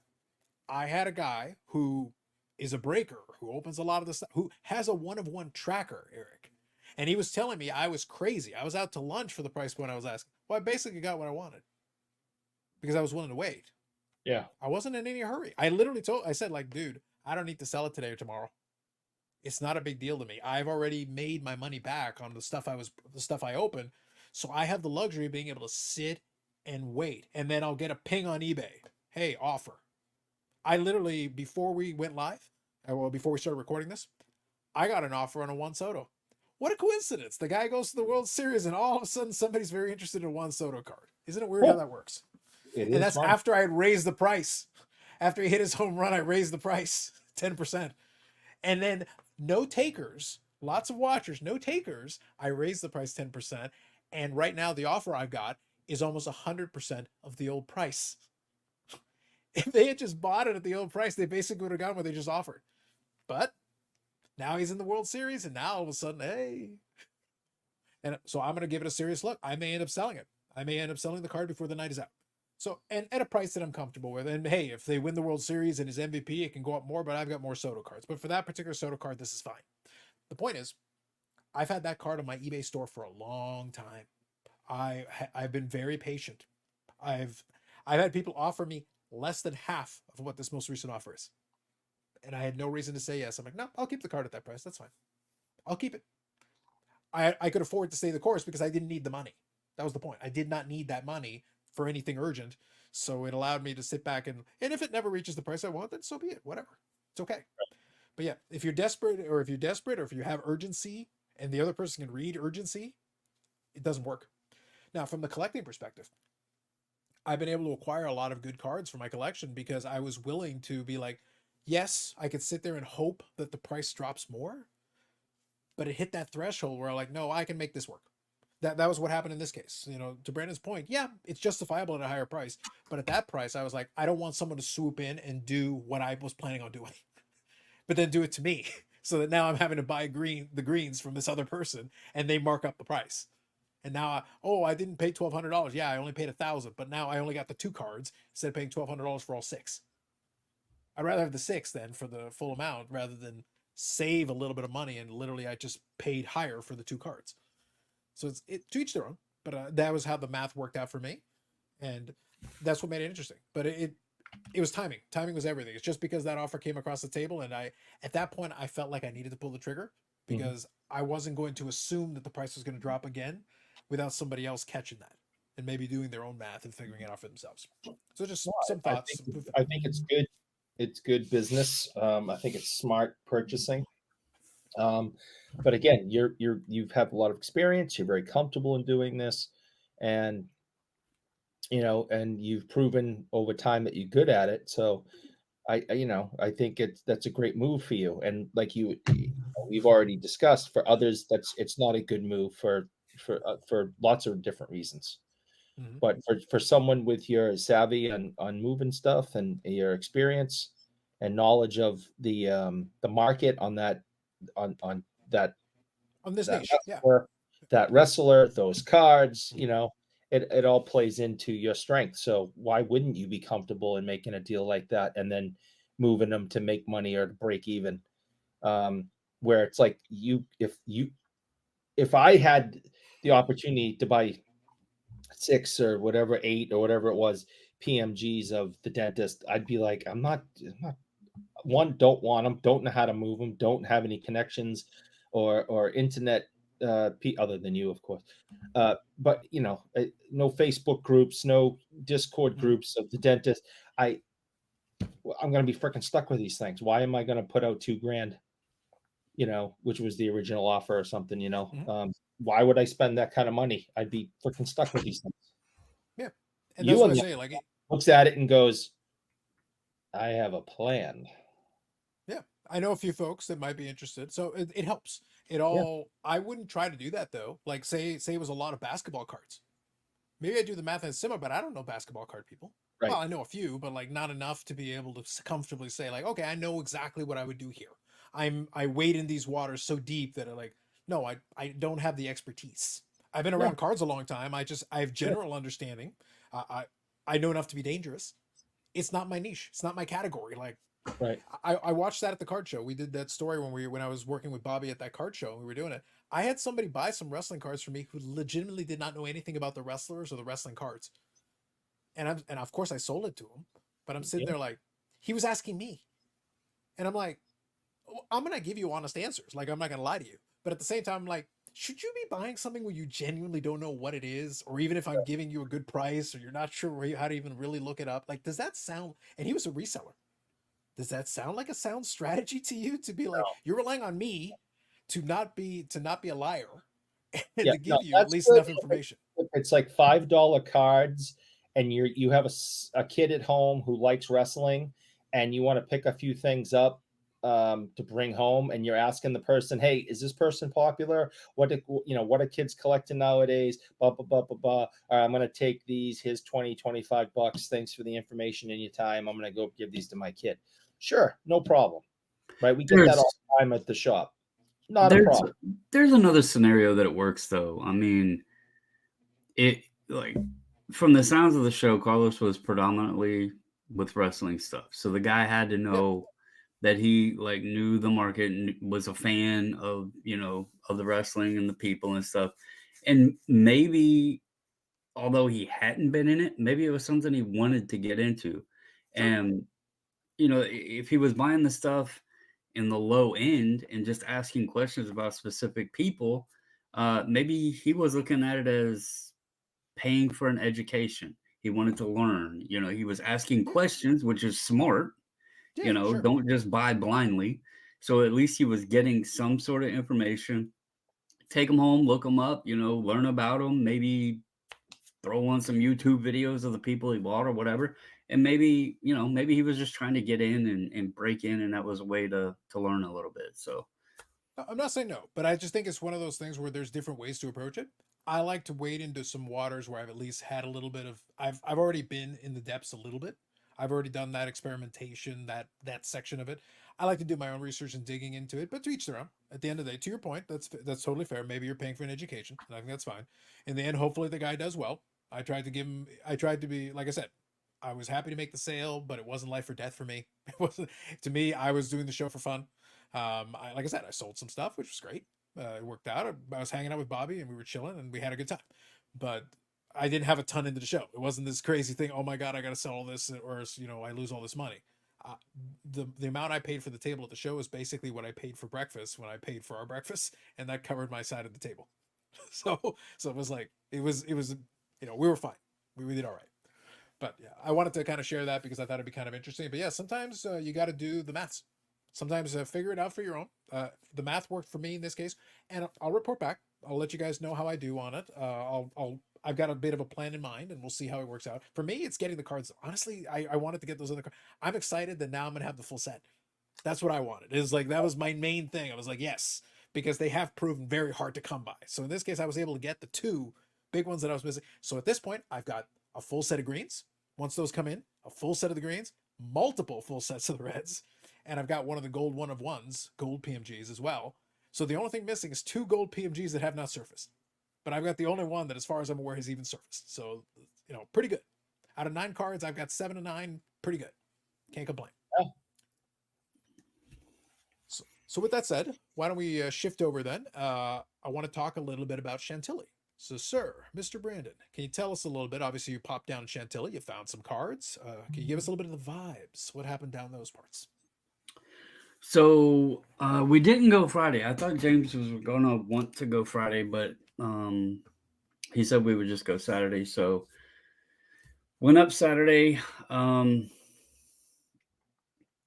I got there, I don't know, 5 minutes after the doors opened, I guess. Line wasn't as long as I have seen it previously, so that was interesting. They increased the space slightly, not much over what I've seen it before, but they have opened up an area towards the back to add more tables. Attendance didn't, and maybe it's because of the added layout, but attendance didn't seem as busy as I've seen it before. It was Okay. good, but it didn't seem as busy, if that makes any sense. Okay. There was a great mix of vintage, modern, ultra modern. You had the TCG folks with the Pokemon, the One Piece, all that stuff. All sports were represented. I was surprised. There's normally a couple dealers with hockey, but there was actually a good amount of hockey there. Let's see what else to take notes. PSA was there, SGC was there. JSA was set up with the CGC JSA banner, but they weren't taking cards. And in fact, they kind of ticked me off because nobody at the JSA booth knew anything about the partnership.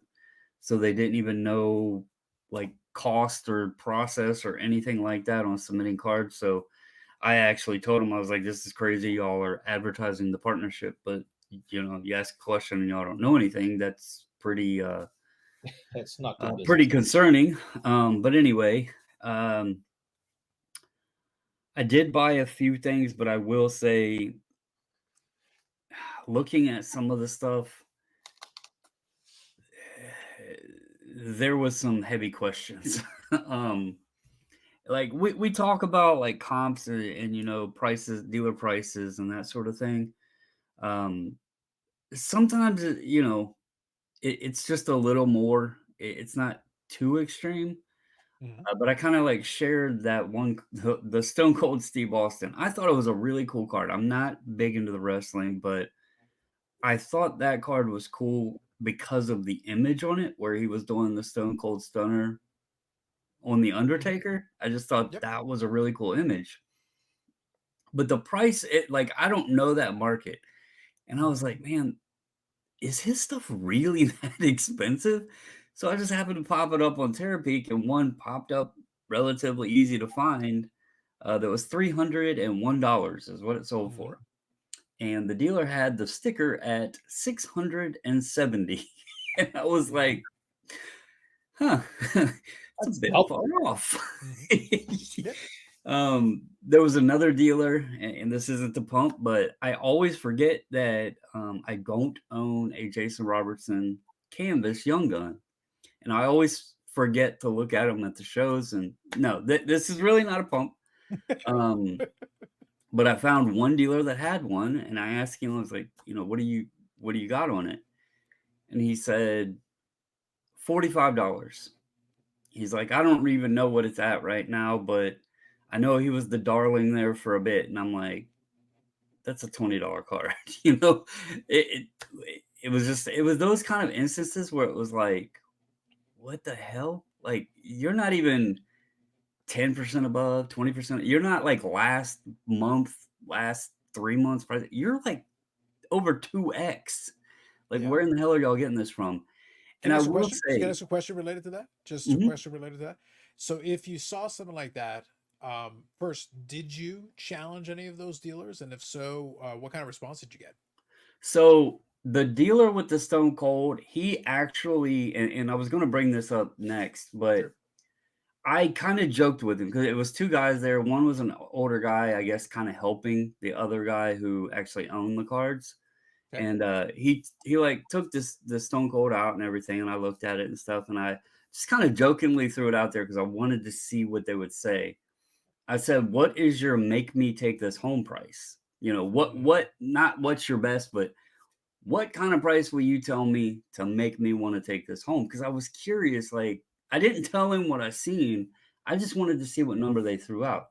Surprisingly, the dealer actually must have knew he was way off because he said 320, which actually came quite a bit within reason of the comp. So I don't know why it was stickered at 670. That kind of confused me.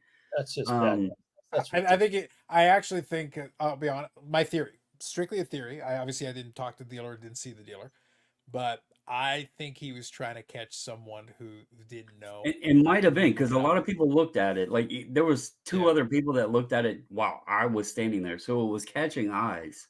Yeah. Um, but I'll tell you what I noticed that I don't remember really seeing dealers do. And I seen Mm. it multiple dealers multiple times throughout the show Saturday. And maybe this is a new strategy that these guys are going to. Ooh, But strategery. instead of looking at comps when they were in negotiating, or if somebody would say, hey, can you do X, Y, or Z on a card? They weren't going to eBay. They were going to, a lot of them had Google spreadsheets and the app on their phone, and they were Sure. going and looking at what they had into the card. Mm. And I thought that was a very interesting approach because you hear people, no, I can't do that. I got more into it or whatever. But I've never seen the dealers actually looking at what they're into something Yeah. to give their best price or say yay or nay if somebody said, hey, would you take this on something? So I found that very interesting, and I did see it across multiple dealers, multiple times during the show. So maybe that's they're trying to get away from comps and looking at, and obviously sometimes people are going to be underwater on stuff, but Yeah. if they're turning over inventory frequently, I think some of those dealers are kind of like, okay, I picked this up for 30, if I can get 40 out of it or whatever, I'm making a little profit or something. But I did find that very interesting. So Yeah. this, what's that? No, I said yeah. I Yeah. kind of agree with that. So I one thing I'll go ahead. I was just gonna say I didn't buy anything till probably about an hour or so before we left. Okay. And the reason being is I've spoke on it, I've scaled back, and I'm really focused now on just the collection. And the stone, that's another reason why even at 320, I wasn't like, I didn't want to spend that on that card. It was cool, but I'm not enough of a wrestling fan to see tossing out $300 on a card. Um, it just caught my eye. I was looking for things that I wanted, that would fit in my collection. And I struggled with it because even being in Chantilly, I couldn't find a lot of Washington Nationals cards. I was really looking for them. And normally there's some there. I was noticing more of the popular young rookies, the Yankees, the playoff teams were represented well. Mm-hmm. The stuff that was flipping, that's what I was noticing more, and I wasn't finding, the national stuff.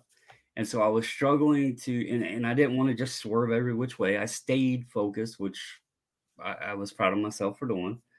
Mm-hmm. But there was a dealer there. I don't know if they go to the expo or anything, but their name is Just Hockey. And then obviously by their name, that's all they sold. And I think they're out of Tennessee, if I remember the one gentleman. They, I've done business with them. They have come to the Shriner show, which is going to be in a couple of weeks, and I bet you they'll be there again. Yeah, There's two guys there, right? yeah. Yeah, they're. So I've done business with them. Yeah, they have an awesome assortment of stuff, and they had a few things that caught my eye. And I didn't want to like right out the gate, buy stuff and then the rest of the day, so I kind of browsed around, seeing what I could find, made mental notes of where things were and stuff. And I bought ended up, this from them. I remember. I just dawned on me. I bought this off of those guys. well, they were ones that had a price sheet, like they had all their stuff priced out, typed out with prices, and they were pretty close to recent solds on eBay and stuff. And I found 3 cards they had. They actually had a 4th, but someone had bought the 4th one, and it was probably best for my wallet, so it wasn't screaming. But I did pick up a Jamie Benn Future Watch. It's a solid So one. I added that one. By the way, what's the going rate? What was it? Do you remember what the Jamie Benn went for? It's around $50. Okay, that sounds about right. I think he told me like 65. I'll go into what I paid for everything here, but sure, yeah. I didn't notice this one at first, but when I was like working the negotiation, I found the Rupe. So he had the Rupe Future Watch, and then he had an Ottinger Future Watch.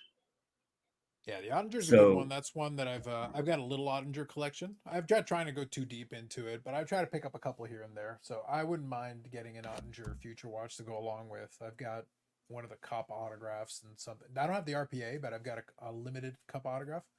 Hopefully, now that he's going to be long term with the Stars, I think it's going to be fun. So I'll hang on to those, but I like having them for reasonable price. Yeah, so he had a Wyatt Johnston, but that one got bought. And the other guy thought that he had one, but he couldn't find it, so I didn't get the Wyatt. But before noticing the Rupe, he told me 200. Actually, he said like 205, and he was like, "We'll call it 200 on these two."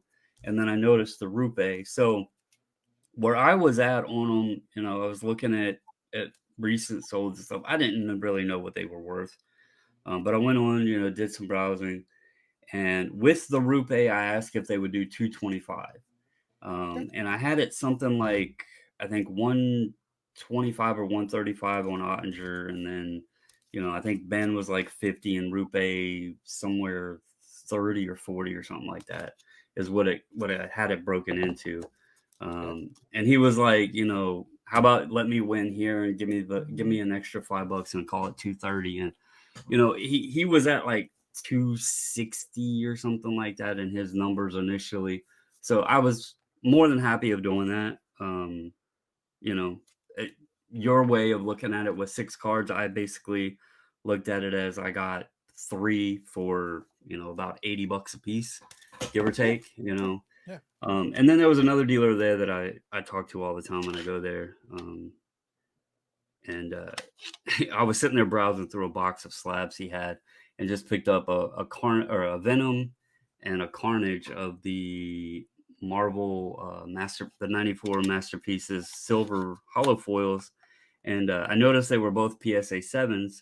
And I was like, how much for the 7s? Just joking with him. And he was like, oh man, I don't know. How about just give me $5? So, or $5 a piece. So I got these for 10. So all in with all 5 cards, I spent $240.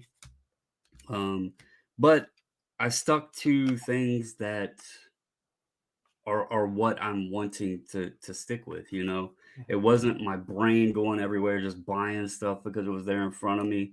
I enjoyed the show. I talked to folks. Shout out to Something Sports Cards. He recognized me and Big Scott were standing talking about prices, and he thought that we were talking about his prices. And we said, no, but I was standing there looking at his stuff. And then apparently he recognized my voice. And he said, "Are you Bobbles?" And then said, he watched the channel and watched the podcast and the Friday lives and all that stuff, and said he enjoyed when we pissed Eric off. So appreciated that. But shout out to We them. all appreciate that. I think we all Oh enjoy that. yes. Yeah. So, but yeah,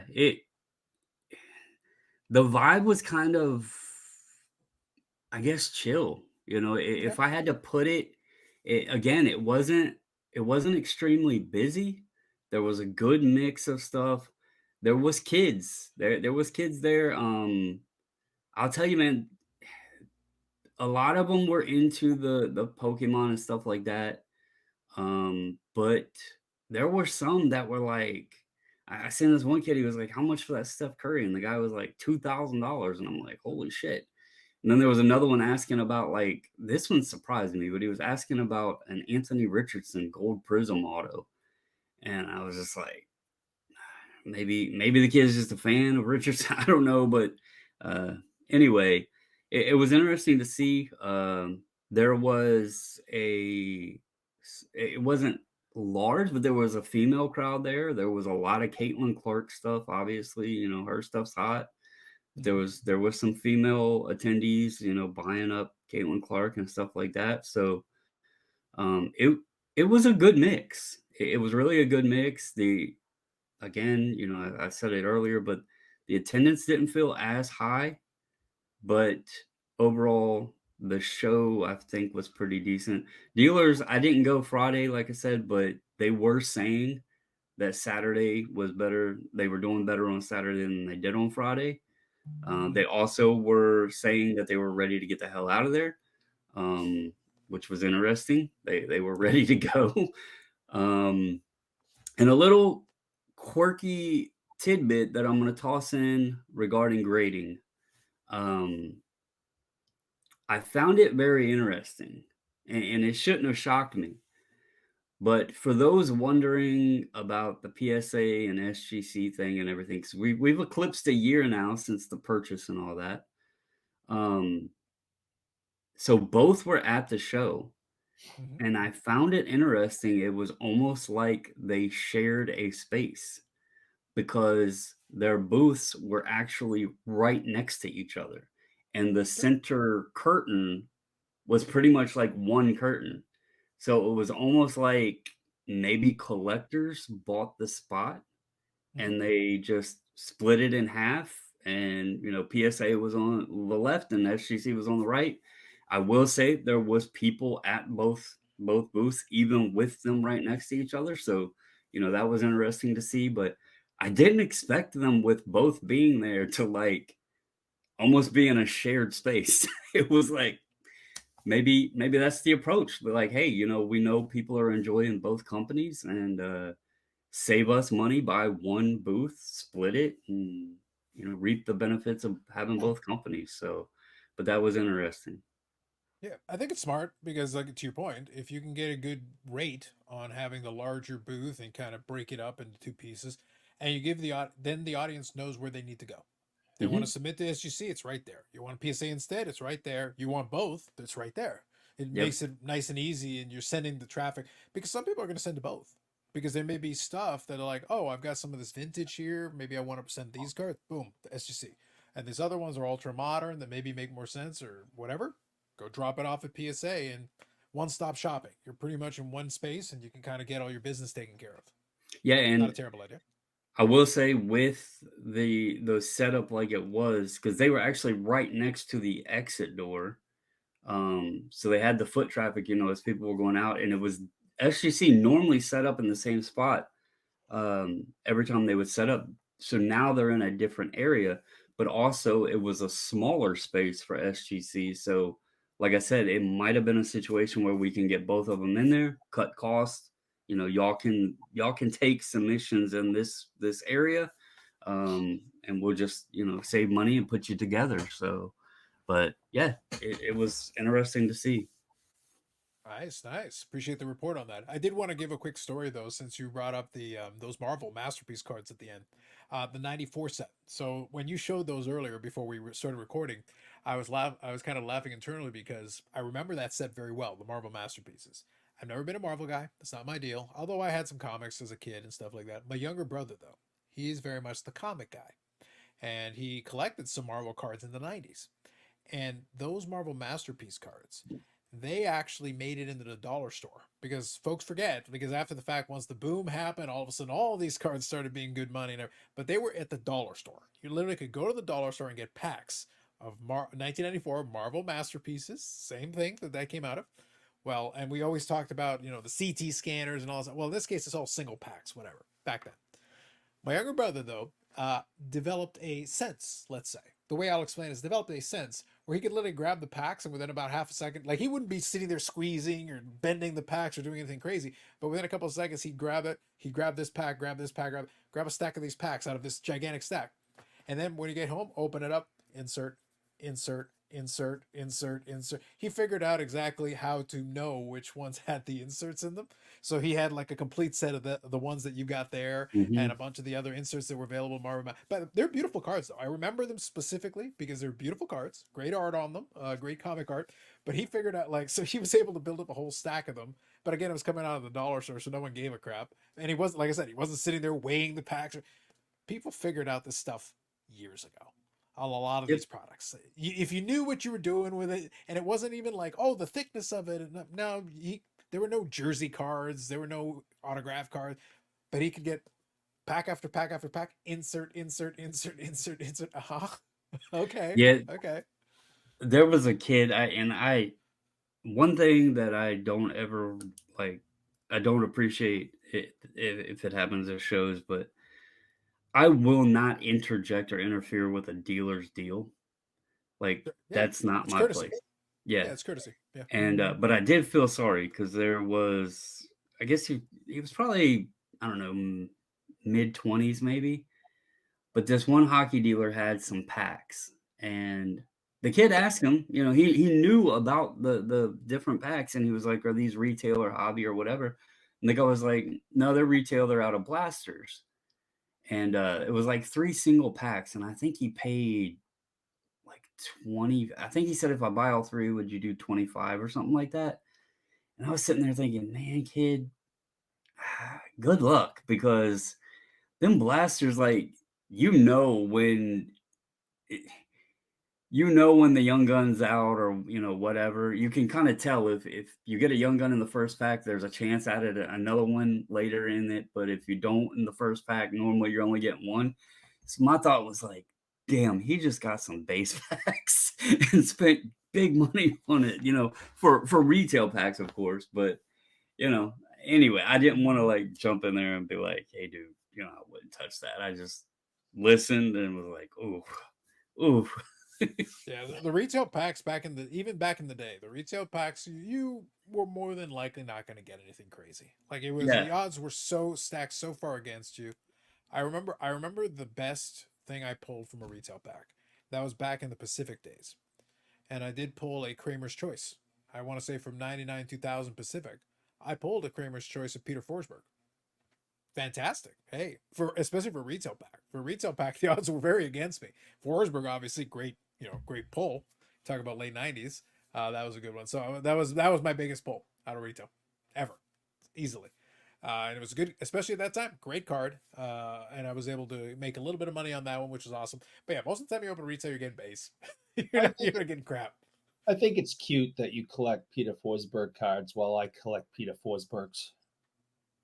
No, I actually like the actual person. I didn't have a janitor card. If I had your Peter Forsberg, he would have been a janitor. He would have been sweeping floors. I just think it's cute. I think it's cute.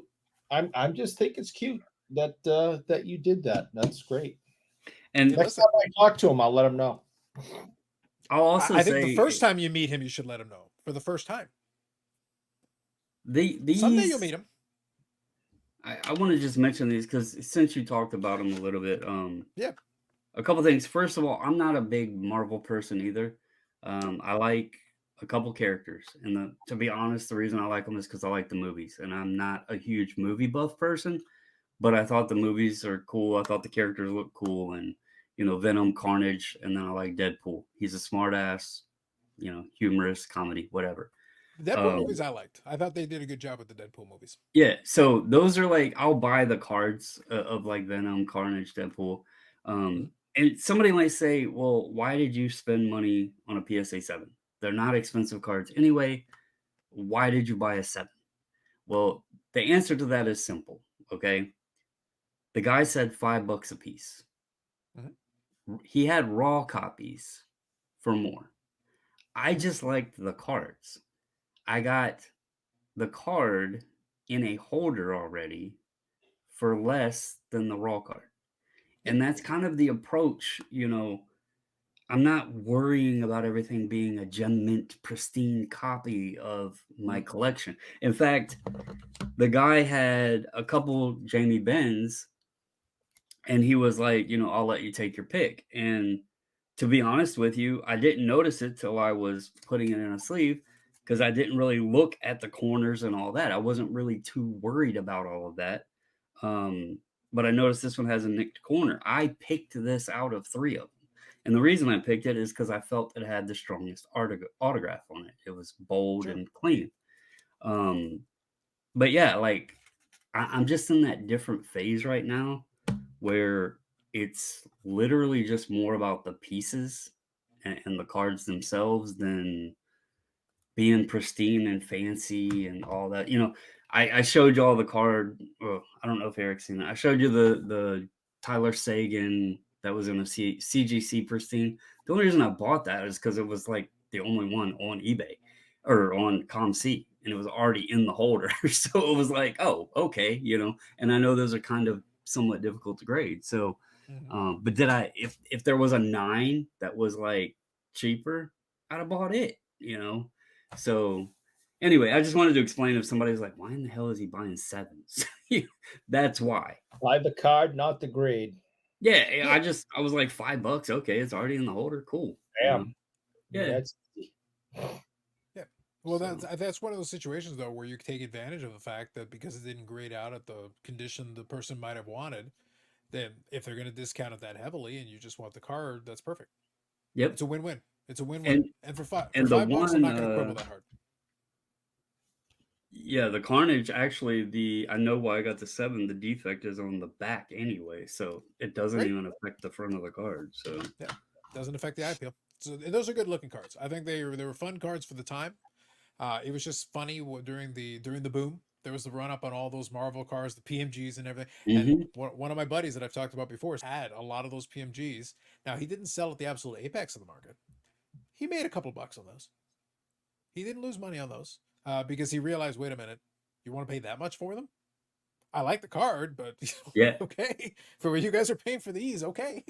I love the platinum portraits, and there's a dealer there at Chantilly. He's had it at least 2 years, I know, because the amount of shows I've seen it at his table.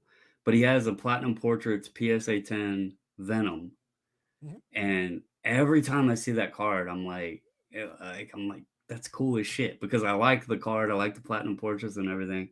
But then I see that sticker on it, and I'm just like, it's cool, but I'll just come visit it when the show comes around because he told me, he's like, you know, I do 2,000 on it, and I'm just like, it's cool, but I don't think it's me wanting to put $2,000 into a goal.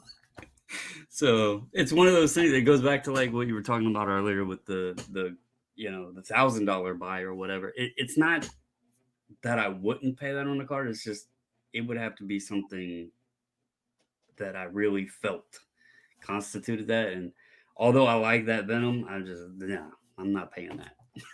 Yeah, well, I think now at this point, I think most of us are going to have to make that judgment call. Like it's what are you trying to accomplish? Like in your case, when you were looking at it, you were making a decision. You were saying like, hey, yeah, it's interesting to me, great, but at the same time, like for the money, I could be now we're in the era of choices, right? So at this point in time, even the Stone Cold Steve Austin is a good example of it. That's a really cool card. I'm a big fan of Stone Cold Steve Austin. For the right price, I would buy a card like that because I like Stone Cold Steve Austin. I was a big fan of him, especially during that era. But at the same time, I don't need it. Yeah. So even though it would be cool, what I will pay for it is going to be less than what I would pay for something that fits exactly what I want in my PC. That's exactly where I was on that card because I was like, that is a cool card. You know, he's a wrestler that obviously I knew from, you know, growing up or whatever. He was one of the most popular ones during that time. And then when I seen the image Mhm. and he was doing the Stone Cold Stunner on Undertaker, I was like, that is a cool image. And that's why it caught my eye and I asked about the price. But at the same time, I was like, I'm not that big into wrestling to where I want to spend a couple $100 just because it's cool. I can't constitute and say I'm a big enough fan to put that kind of money into something. If it was cheaper, I, absolutely, you know, it had the cool factor. I could constitute it. But 300, you know, I just bought all of these, which are all Dallas Stars, you know, Mhm. Future Watch autos is important to a Dallas Star collector for less than I would have spent on a wrestling card when I'm not like a massive wrestling fan, if that makes any sense. It was Yeah, cool, but it wasn't cool enough for me to put that kind of money into it. yeah. And you did touch on kind of, so bring it full circle around to the discussion we already had. If that card had been on the table, cool image and the whole thing, and the guy had made a mistake and put $100 on it, and I you would have go put quickly 100. do a Yeah. look, it's like, you know what? Yes, sir. Yep. Sure. Why not? Because if the price is right, then your brain goes, hold on. No matter what, if I want to Yeah. keep it for myself, the price is good. Yeah. If maybe somebody else would appreciate it more, the price I got it at, win-win. Maybe we can work something out. It works out for everybody. There is a price point where things become like, you know what? I'll take a flyer. What the hell? Yeah. Yep. It's cool enough at that price to Correct. add it to the collection. Yeah. And Otherwise, there I is want to that. stay focused. Yeah, there is a number like that for a lot of things, and I think that's something that people need to sometimes bear in mind. And there's a time that you should be picky. No, be picky. But make sure you get the price that you want. If it's not as urgent or whatever, or if it's not like you'll find another one down the road, then don't worry about it. Then don't FOMO into it. But sometimes you come across a screaming deal. Hold on, baby, hold on. Something else I want to say because it's a tale of different periods in time, I think. And both were, I could say, enjoyable, but there is something to take away from both periods. So when I was buying like all of the vintage, or I would go and, you know, be searching for all of it, or just go around and anything that caught my eye, I was buying and this and that, right? I was adding a lot of cool pieces. Now, And Brandon, are you referring to pieces like the common as dirt, downright overprinted Joe Namath rookie, something like that? I did buy one of those from Chantilly, yes. No, And I've seen that's for many of someone. them. That's for Yeah, someone special from the Discord. You mean the yeah, overprinted, the overproduction era? Joe Namath yeah. hashtag. Junk vintage The era. right, yeah. You want one? I can go get you one. Like they're there. No, That's for the but Discord there. so I had fun during that period, Uh-huh. but and I think other people could relate to this because I'm sure, you know, folks have done this. They may not do it all the time, but they've probably done this in their collecting journey. This time I left with pieces that I knew fit and would be a part of my collection. And there's a different element to it because although I didn't spend thousands of dollars, although I didn't get a bunch of high-end cards, although I didn't get something that everybody would think is cool, but Dallas Star fans or hockey fans know, you know, the importance to a Dallas Star collector, I left the show without questioning my purchases. Like, did I make the right buys? Oh, what if I shouldn't have gotten this and I should have bought this instead? I left very happy with what I got because I know these fit into my collection, you know, and I wasn't worrying about what I spent on them or did I overpay or, you know, was it a smart buy or any of that. It was just, I, although I had fun in both cases, this one just felt, I guess, more enjoyable at the end of the day because there was no questions. Like I am very happy with what I got. There you go. Excellent. Well, good to hear. That's a little Chantilly report. We wanted to talk about it since we knew. So I figured we'd have plenty to talk about there with Brandon attending the show. And for those folks that are keeping tabs, it won't be next week, not quite yet, because I think we'll have 2 episodes between now and then. But as we're recording this, get ready, Eric. We're getting close. 17 days and 16 hours until the expo opens its doors officially. And by that, I mean knock off like another 6 hours and Eric will be at the door. Let me in! Let me in, goddammit! It's like, the VIP night hasn't opened yet. Leave, sir. Leave. Thanks to our mutual acquaintances. I don't want to say friends. I don't want to say friend. Well, listen, I think you'll be calling him whatever he wants you to call him if if he delivers his end of the bargain. Due to our mutual acquaintance, I will have access many hours before the doors open to the public, and I will be taking full advantage. Yeah, absolutely. And even then, he'll be there 6 hours early. Like he may be there 6 days early. He might just be a situation like literally there's nothing happening, sir. We haven't even opened. I am thinking about leaving tomorrow.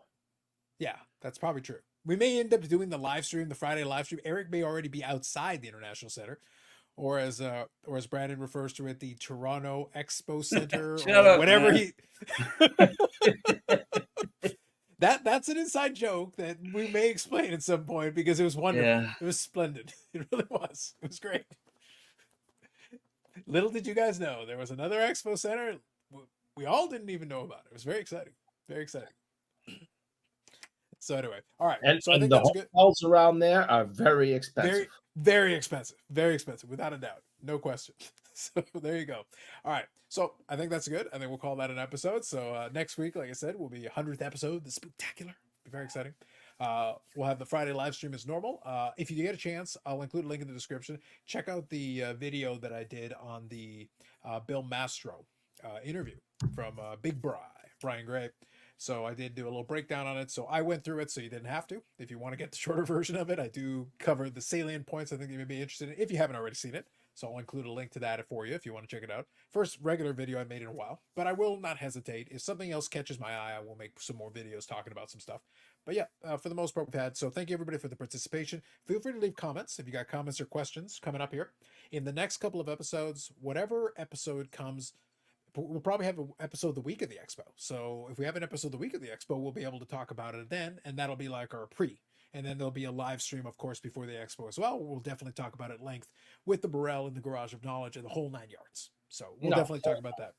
Yeah, the whole nine. And as we're going off air here, Lamar Jackson, Brandon's boys, 4 touchdowns, and Derrick Henry is rushing for all the yards. Yeah, I was actually looking at the game. Tampa started. I was worried. They started 10-0, and then Baltimore is just. Yeah, they've been putting. Lamar did just recently fumble though, so they got the ball back. You got to do what you got to do. But anyway, so that'll be it for us this time around. Like I said, more videos coming up on the channel. Friday live streams. The longest running episodic, whatever it is, we don't know yet. We're working on it. We're sending our best people on it, but we don't know. Unfortunately, we hired the same people that Eric is using to try to find 540 flips. So I'm a little worried we may not get results. We are going to find them. Before I die, I will find that man. I don't know where that guy's gone. It's weird. Yeah. He's in hiding because he knows I'm looking for him. Maybe you should send your tips. If you know more about this 540 flip, send your tips to Sanderson to Orr on Instagram. Any help I can get, I'm going to find him. I bet he's an ass. He is my I bet. That's not nemesis. even a question.